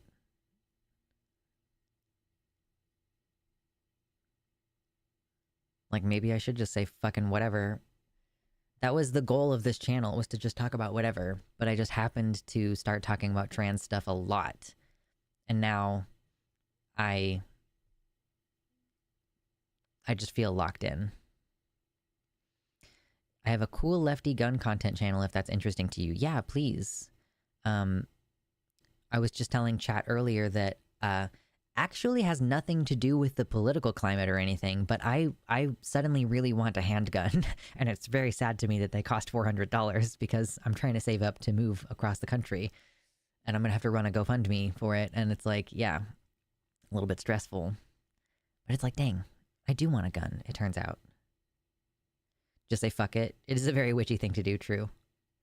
You could always make a sub-channel. Listen, guys, the problem with a sub-channel, and I did start a sub-channel that's about the survivalist stuff, and I might even post about exercise on there because that's a like survivalist thing, but like the goal for the second channel, which is called One Oasis Left, and there might be a link in the description, like, you know, youtube.com/@OneOasisLeft or whatever. But like I have like a hunting, fishing, foraging, gardening channel already. And then, but I am thinking with this channel, I want to start mixing other things in with the politics. Like, I don't know, maybe I should just do it all on one channel. Because the thing is that if I start on a second channel, I'm not making any money. And it does not have nearly as much reach. Like I get very few views on the second channel. Are you a lefty? Like lefty politically, not like what hand I use. I'm a little bit ambidextrous, but mostly right-handed. But like lefty in terms of like politics, like I'm an anarchist. I know that it's a scary word, but like I'm an anarchist. What if instead of having a separate channel, I just rename this channel One Oasis Left and just start making all the different fucking content that I want to on here? Wouldn't that be... I've never considered doing that until just now. But if I just was like, okay, I'm going to talk about the witchy content, and I'm going to talk about exercise and fitness, and I'm going to show you my garden, and I'm going to show you the hunting stuff that I've got going on. Like, I don't know. Maybe I should just fucking completely rebrand this channel.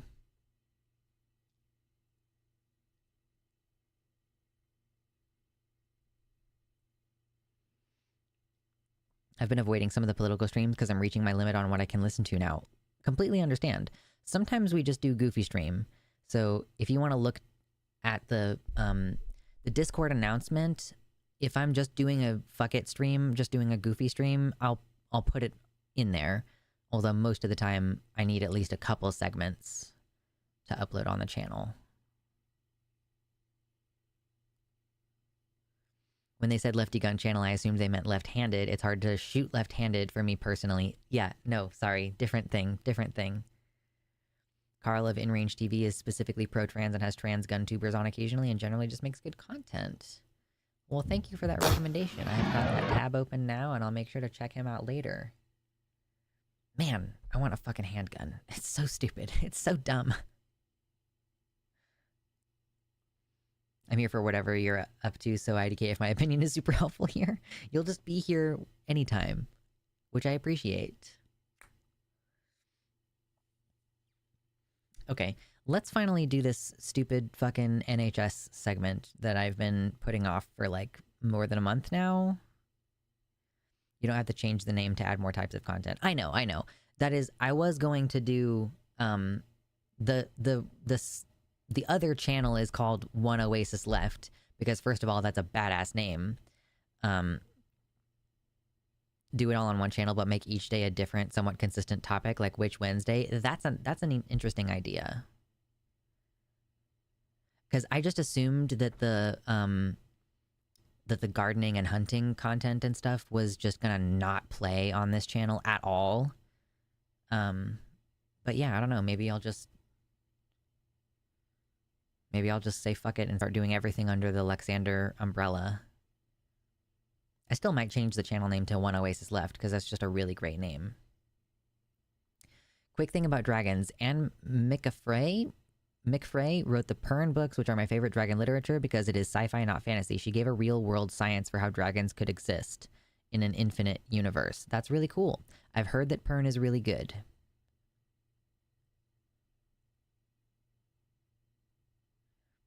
Could do themed days. Have you been looking at a specific model of handgun? No, because I do not have enough money to get one.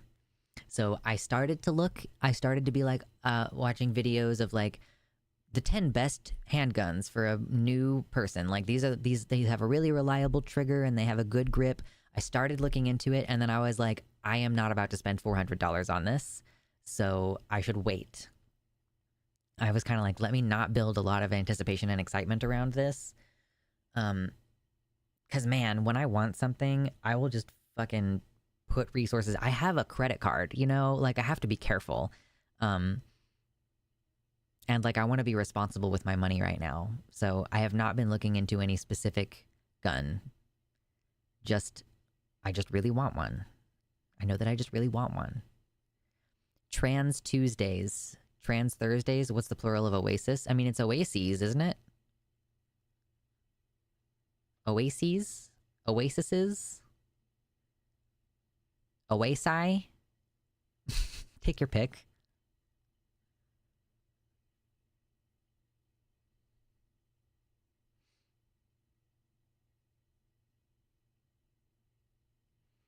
The grip safety on my pistol is kind of uncomfy. Don't underestimate the value of a comfy grip. Yeah. Like, this one guy that I was watching said that, like, some handguns, like the little purse handguns, they have a really short grip, and that those are not great, especially for a person who is just now getting into owning a gun. So you need it to be big enough that you can really grasp it. Yeah. I fantasize about something that I'm probably not going to get for at least a year. Maybe next summer I'll get a handgun. Maybe.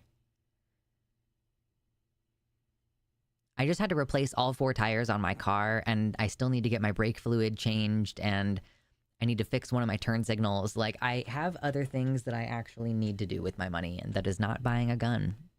I know. It's super sad. Uwusai, true. Excuse me.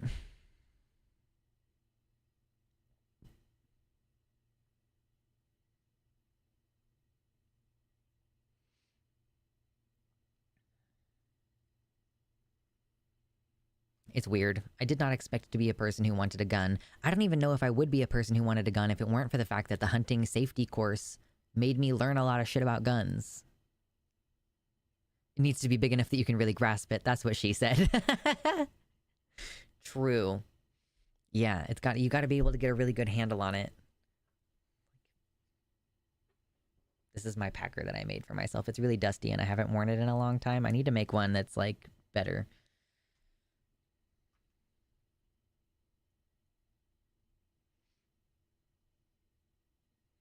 Oases is the plural of oasis. See, I was right. That was my first guess. Thank you, Sam. I have to be careful about... I keep doing this, like, salute thing, but then I'm like, I'm gonna hit my glasses. I'm getting used to having an apparatus on my face. Okay, let's talk about this issue that I've been ignoring for several weeks. Ready?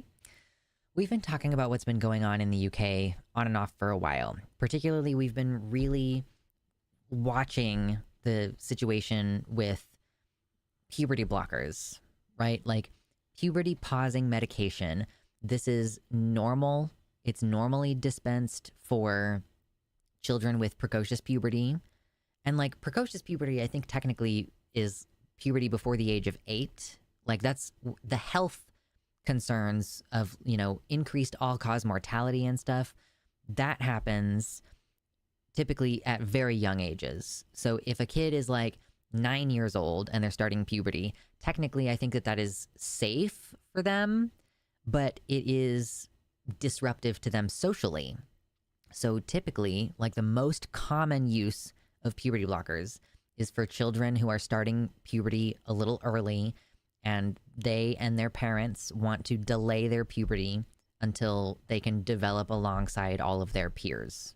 So you might start puberty blockers at age 8 or 9 and take them until you're age like 12 or 13. And then you just resume puberty. When you stop the medication, your body's normal process of doing hormones and everything, it just starts normally, right? There's no significant adverse effects that we can see from that. So there has been like an increased contentious issue around like trans people being able to access this medication in order to prevent unwanted effects, basically. If you are a trans girl, if you're a little girl who's trans, you probably don't want to have a really deep voice, and you probably don't want to be 6 feet tall. I mean, some women like that, but maybe you don't want to be 6 feet tall. And so you want to start this medication in order to avoid those effects, and it can also give you some time to address like the underlying whatever, like, is there some other issue? We have a lot of trained medical professionals who go into this, who look at like, does this kid really, really, really need this medicine? And even with the way that things go, it's only the kids that are rigorously like vetted who get this medicine in the first place, And this is not even to say, I think that in the UK, it's been like you can get puberty blockers, but you cannot start cross-sex hormones until age 16. So you basically just have to be in limbo of no puberty, not developing alongside your peers, and you only get to start when you are 16. Like, I'm personally of the opinion that we should let trans kids develop normally alongside their peers, just like cis kids who get to have puberty blockers for precocious puberty, Like, if you have a kid who is trans at a young age, and they start puberty blockers at age 11 or 12, and then they get to be 14 or 15, and they still are identifying as trans, it's been years at that point, you should go ahead and like let them develop alongside their peers. But in the UK, they have been restricting this gradually. We've been watching this, they've been saying, oh, you can only get puberty blockers if you are in a clinical trial. And then they most recently, like the most recent thing that I've covered at least, is they said if you started getting these from a private clinic, like if you started getting them from some, a approved medical provider who just isn't on the National Healthcare Service, they were like, yeah, but we need you to stop taking those so that we can do wellness checks, or like so that we can determine whether it's okay. Like initiating a potential legal process that is obviously very damaging. So now the Tory government, before they left, basically just said, we're banning puberty blockers, period, for trans kids. Still going to give them to cis kids, but banning them. And it's not like, oh, they're banning puberty blockers, but you can still get cross-sex hormones. Nope. Just like you don't get to even, I don't even think that you get to start on the wait list for this type of care until you're an adult. And like if you try to get it privately by shipping the medication in overseas or by going to Gender GP or another private clinic, that might actually cause them to do an investigation, like a child protective services kind of investigation, which is very, very invasive. It's huge government overreach, and it makes it functionally illegal. Like the parents could be penalized and the kids could potentially be taken away. So Wes Streeting is like the new labor leader. The labor government, which is supposed to be like functionally the left-wing government. It's like roughly the equivalent of the Democrats in the United States. He has said puberty blockers a thread. We're not going to read his whole thread. But children's healthcare must always be led by evidence. Medicine given to children must always be proven safe and effective first. I know there's lots of fear and anxiety. Let me explain why this decision was taken. So they're claiming that trans people having puberty blockers is not evidence-based medical care. Based on the CAS review, which we have already talked about on this channel, and which says the advisory group for CAS report will not contain subject matter experts. So they did not include any actual experts on the subject matter in the advisory group, as its role is focused on the governance of the review process. Additionally, it said that the advisory group will be independent of NHS England and of providers of gender dysphoria services and of any organization or association that could reasonably be regarded as having a significant interest in the outcome of the process of review. But they did let known anti-trans collaborators on the advisory review group. You know, apparently being explicitly anti-trans doesn't make you biased or have a significant interest in the outcome of the process of review. And like, if they work for the NHS, it's not like they're making a ton of money off of this care anyway. They're just NHS employees, you know? Oh, of course, Labour is not considered left by UK standards, right? Of course, like it's the equivalent of the Democratic Party. They're not left-leaning. So they did not have any actual experts on the subject matter. They did not have, like, they did such a, like, they did a very big cherry pick where they were like, okay, this we've decided is evidence and this we've decided is not evidence. And they discluded basically any evidence that suggested that puberty blockers were good for kids. They just decided that it was not evidence-based care. And obviously this is egregious on its own, but the thing that I have been procrastinating talking about this for is the fact that a number of trans youth, since the Bell decision, which was in 2020, there have been a huge increase in deaths of young trans people on the NHS waiting list, and NHS management has sought to suppress that evidence. So, you know, I want to make sure that I want to create messaging that tells young people your life is not over if you don't have access to this care, right? And like, you will grow up, you will be an adult, you will get access to that care, you can do it, you can make it.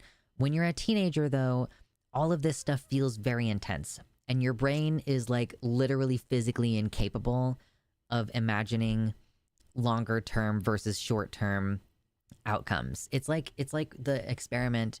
If you give a little kid a marshmallow and you say, okay, little Timmy, if you can just wait 10 minutes, I'll give you 2 marshmallows. But if you eat this one marshmallow, you will not get another marshmallow. Like, a little kid will eat the first marshmallow because their brain is not capable of understanding a greater reward in the future, right? And this is also true of teenagers. So, like, despite the fact that I would like for these teenagers to believe that things will get better, you can't deny that, like, there are things they're experiencing that they can't unexperience. Like, young trans boys growing boobs. They will have to have a surgery to remove them, and they will be, most likely, subject to the NHS wait lists to be able to access the body that they could have had if they had just been given the goddamn puberty blockers in the first place, right? Like, I don't want to downplay. There are things that, like, there are harms being done to these young people that are very easily avoided. Like, that's the whole thing about puberty blocking medication, is it avoids these things that are, like, either very difficult to reverse or are actually irreversible. You know, like that trans women have to have facial reconstructive surgery that they would not have had to have otherwise. You know, like, there's this claim that, oh, they want trans people hooked and paying a bunch of money to big pharma for the rest of their lives. They are actually going to have to pay way more to big pharma if they have to get tens of thousands of dollars of surgery instead of just being able to transition at a young age and not have this, what many people consider like a disfigurement happening to them.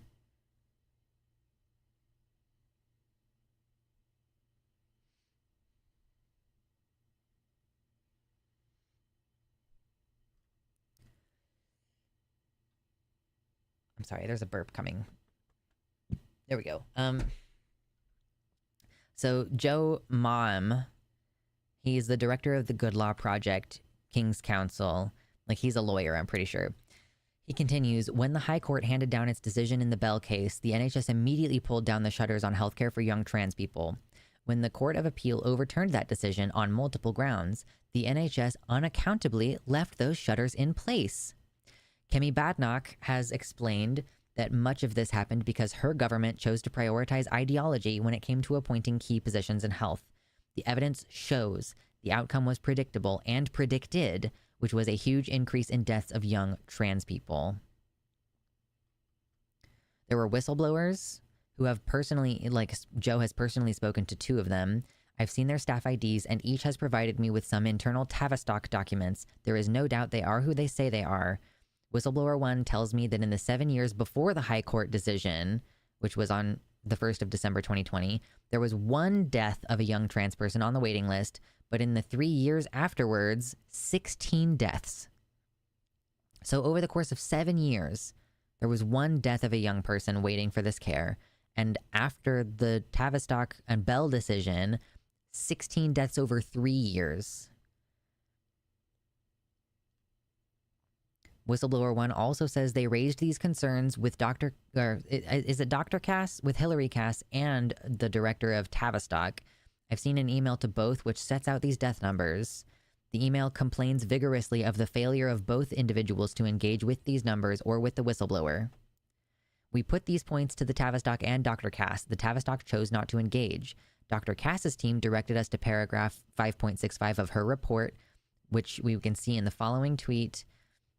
The review met with the Tavistock and Portman NHS Foundation Trust to discuss deaths of patients who had been referred to or were currently or previously under the care of GIDS. The patients who died by suicide between 2018 and 2023 were described as presenting with multiple comorbidities and or complex backgrounds. In addition, the Trust observed that risk of suicidality was heightened at transition points in patient care, for example, between between child and adult services. The young people were more likely to be registered female at birth, identifying as male in adolescence. So it presents these deaths in a way that blurs the impact of the restrictions imposed by the NHS. Oh yeah, they're basically just saying, well, they had comorbidities. Like, well, you can't say it was our fault because they had other mental health issues. And like, we've gone over this before.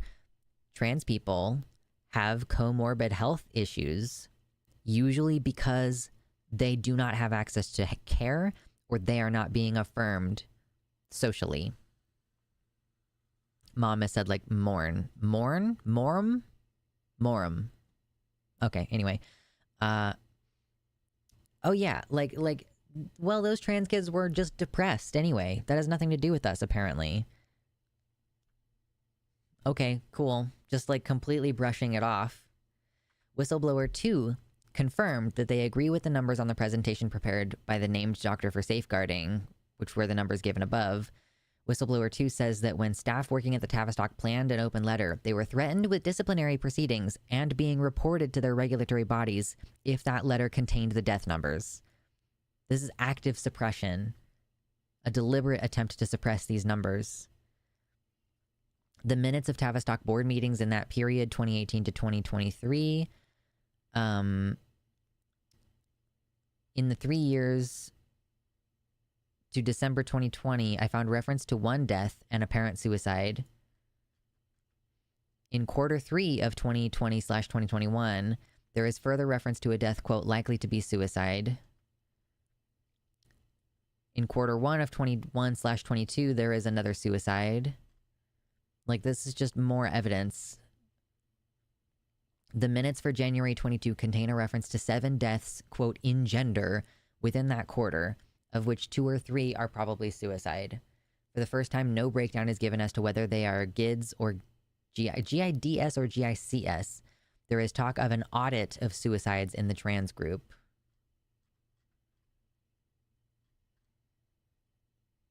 These figures also ignore attempted suicides, and they will not capture all deaths. Without explanation, the Tavistock has not published a number of board minutes, including those at the end of the period. They ignore that care for young trans people passed over to NHS Arden and this other unit in March 2023. These figures ignore, as the paragraph from the CAS report acknowledges, a trigger for suicides is young people moving from the kids services to adult services. Those suicides will be captured in the adult services, but not the young services. So part of the reason why there's an issue there, I believe, as I understand it, is that if you're on the kids waiting list, you kind of have to start over on the adult waiting list when you turn 18. So if they keep pushing back your appointment and like not giving you the care when you're young, you turn 18. I mean, you're still young when you're 18, but when you're not a minor, you kind of have to start over, and the list just gets longer. Like there's more and more and more adults on the list. So I mean, I don't know how, like, if you're like 50th in line on the kids list out of 500, do they put you 50th in line out of 1,000 on the adults list? Like, they don't probably put you at the very bottom, but they take into account the time you spent on the list. So if you're a kid who's been waiting 3 years and then you switch to adult care, you get bumped above people who've been on the adult list for a shorter period of time. I guess that's somewhat considerate. But there are more people on the adult list. Yeah. So even if you've been on the waiting list for 3 years, there are adults on the waiting list who've been on for longer, and there are more of them.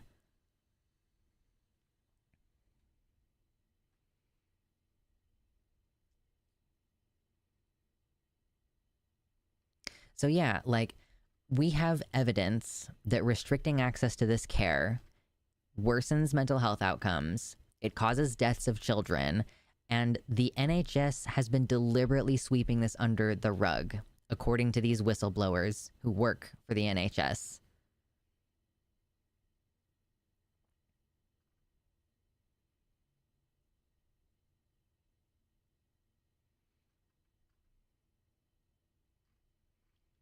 Like, I don't know, like, how the UK government can claim to have any legitimacy on this, like, or in any subject, really. They are just like us, letting COVID rip. Like, just serious failures of public health.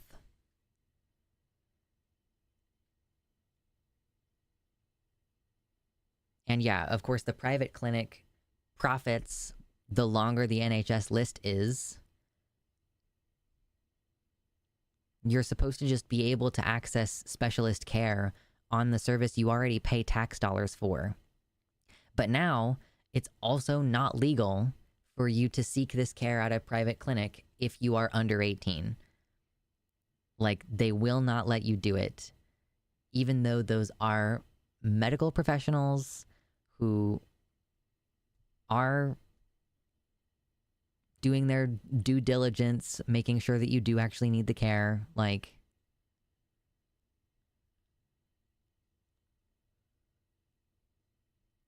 why do we have a for-profit healthcare system? Like, you know, that's like supposed to be the benefit of the NHS, is that it's not a for-profit system. Everybody gets the care because everybody needs care. But nope, not if you're a trans youth. They will actively, I don't know if it's criminalized, but they will actively penalize people who are seeking this care.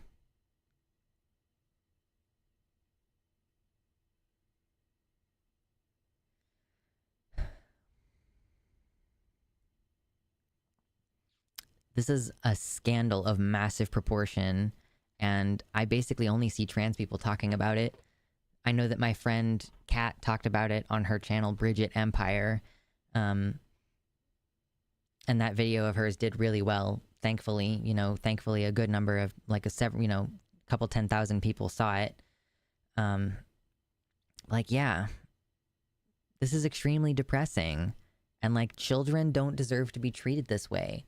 If you want to say that you care about these kids, okay, well, you are causing them to harm themselves.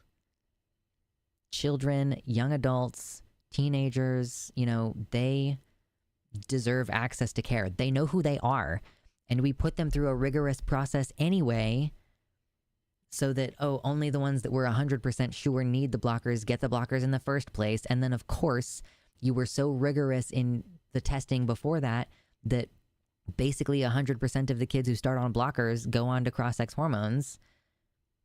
Like, blockers are not like a guarantee that people are going to go on cross-sex hormones. It's the fact that you only let the most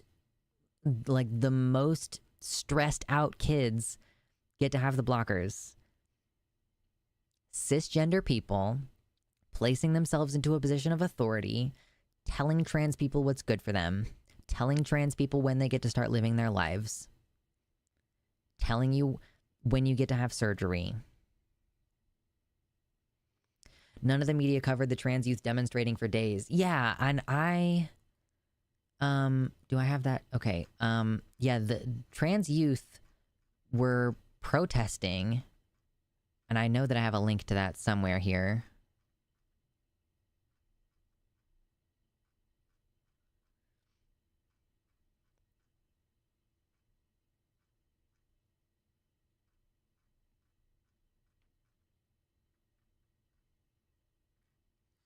So yeah, trans youth, I don't know if they still are, but they were occupying NHS England Wellington House earlier this month in defiance of NHS bans on trans healthcare and politicians which use them as pawns. They put out a statement. Earlier this month, they were on their third day of occupying the front of NHS England headquarters. Like, of course, this is like at least the second time that there has been a huge demonstration of trans people like protesting the NHS, and the news has just refused to cover it. So their statement says, in the UK, we as young trans people don't have the right to access gender-affirming care. We used to spend years on waiting lists for medical support, but now the doors are fully closed to new patients. The medical support we need is extremely time-sensitive, and many of us die waiting. We are young people just like any others. We want to be treated with dignity, age alongside our peers, and move through the world as we are, not as others tell us we should be.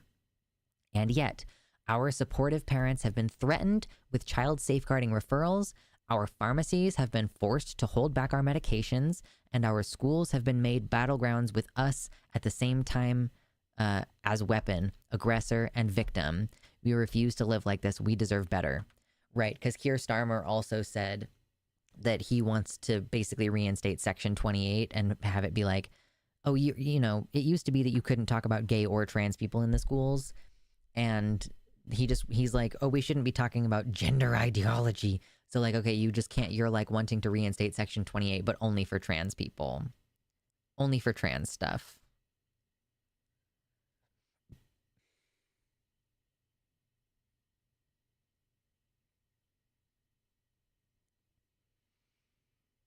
I'm so proud of them, but I'm so heartbroken that they have to deal with this. Like, this should not be what young people have to spend their time doing.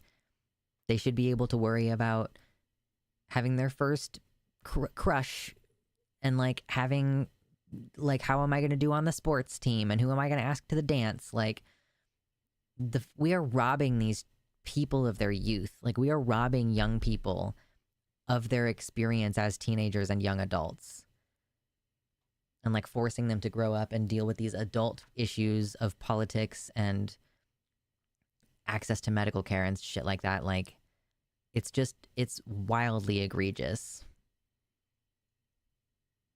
It's a huge scandal, sweeping this under the rug, selectively, you know, picking and choosing evidence. For what? Like seemingly as part of a plan to eradicate trans people, because really the hope of these people is, well, if we don't let them get this healthcare until they're adults, maybe they'll just stop identifying as trans. You know, oh, most of them grow out of it anyway. That's conversion therapy. You're hoping that passive pressure will make them desist from identifying as trans. You are trying to make fewer trans people. That's why we say that this is part of a genocide. If you are trying to reduce numbers of the group by creating unlivable conditions for them or by means of coercion, that's genocide.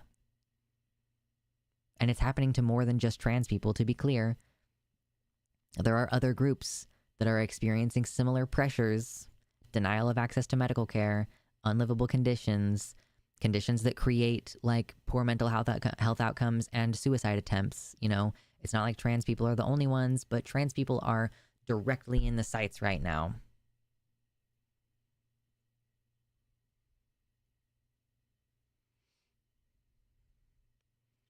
So I don't have anything else to say about this. I think it's horrible, obviously. I'm pissed.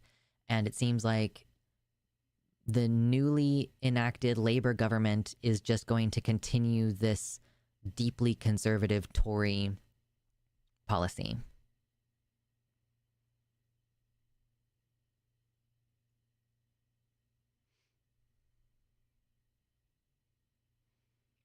Okay, I'm going to put this in my notes now. Thankfully, we finally talking about NHS suicide scandal. Okay, cool. We did it. It's in my notes now. Yes, we did talk about COVID, Biden having COVID earlier. We did a little segment about it.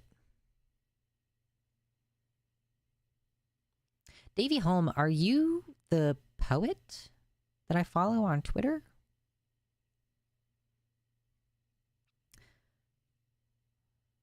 I only just saw the name in the chat there.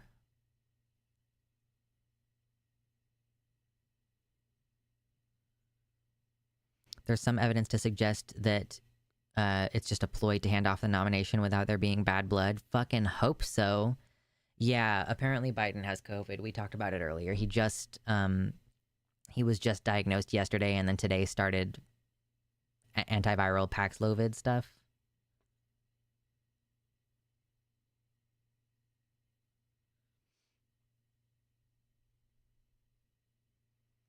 Yeah, I do wonder who Harris would pick. We haven't really talked about, like, who would Harris pick if she was the person running, but, you know, probably someone fucking really centrist, if we're being honest.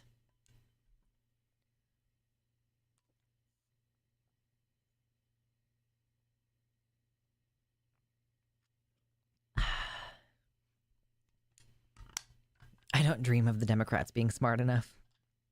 Yeah, they're dumb. Yeah. If we're being honest.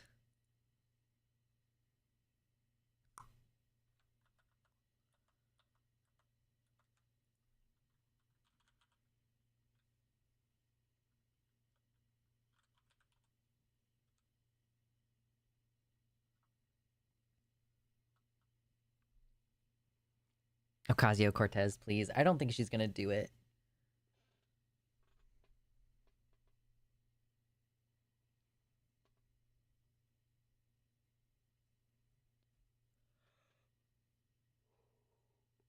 Hmm.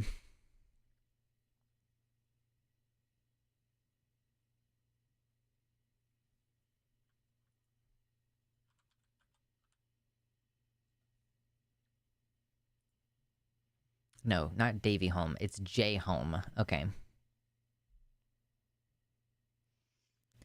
When the polling is going this way, you gotta get someone popular in the states that you need to win. Yeah.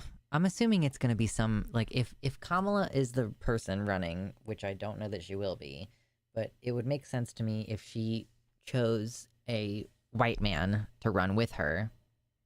And I don't know Pritzker. I don't think I know Pritzker.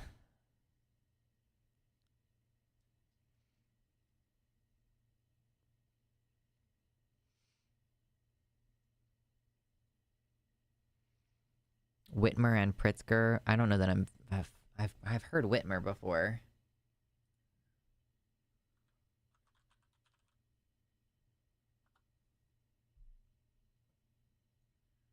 Is that Gretchen Whitmer?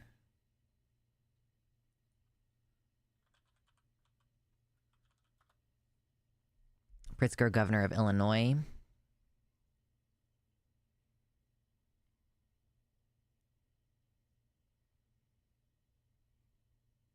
Yeah, AOC has said multiple times that she wants to stay in New York politics. I'm assuming that she thinks that they are, like, that she's going to be mostly useful locally.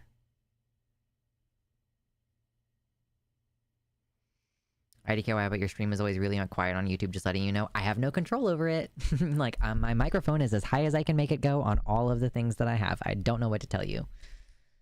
And, like, I'm, like talking directly into my microphone right now. It is close to peaking. You know? Like, it's in the yellow. There's nothing I can do about that. Yeah, generic white Christian guy. That seems like the way that they're gonna go.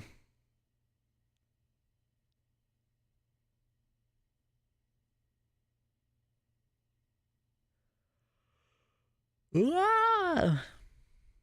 Yawn.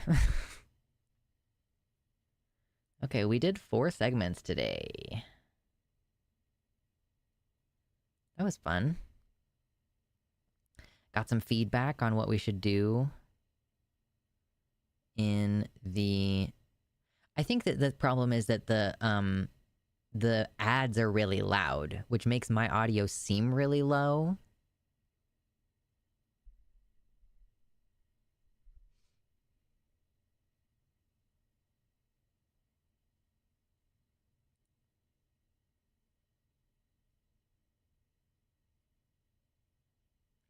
Long stream today? I mean, it's usually 4 hours. That's what we typically do. I get real tired after 4 hours, though, so that's typically as long as it goes.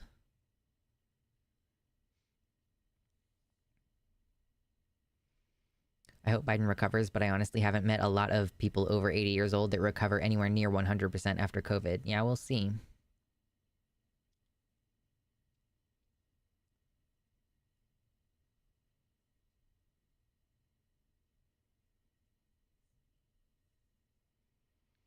Anyone hoping to replace Biden would want his endorsement. Oh, of course. Of course. I mean, like, and I feel like he would almost by default have to support Kamala.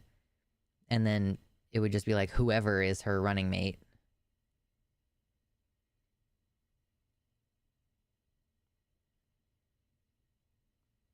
I'm usually here for Sunday, not Wednesday. We go for 4 hours on Sunday too, y'all. On Wednesdays, it's usually 4 p.m. to 8 p.m. And then on Sundays, it's usually noon to 4 p.m.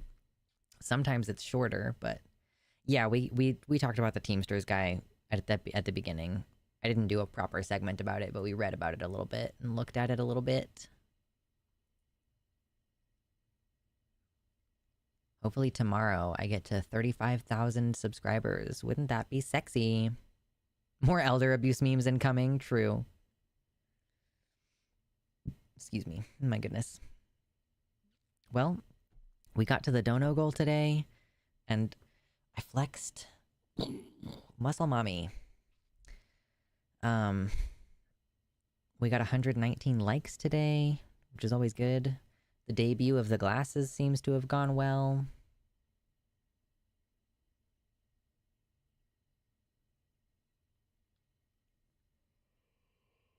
Ooh, I think I'm ready to go get myself some dinner.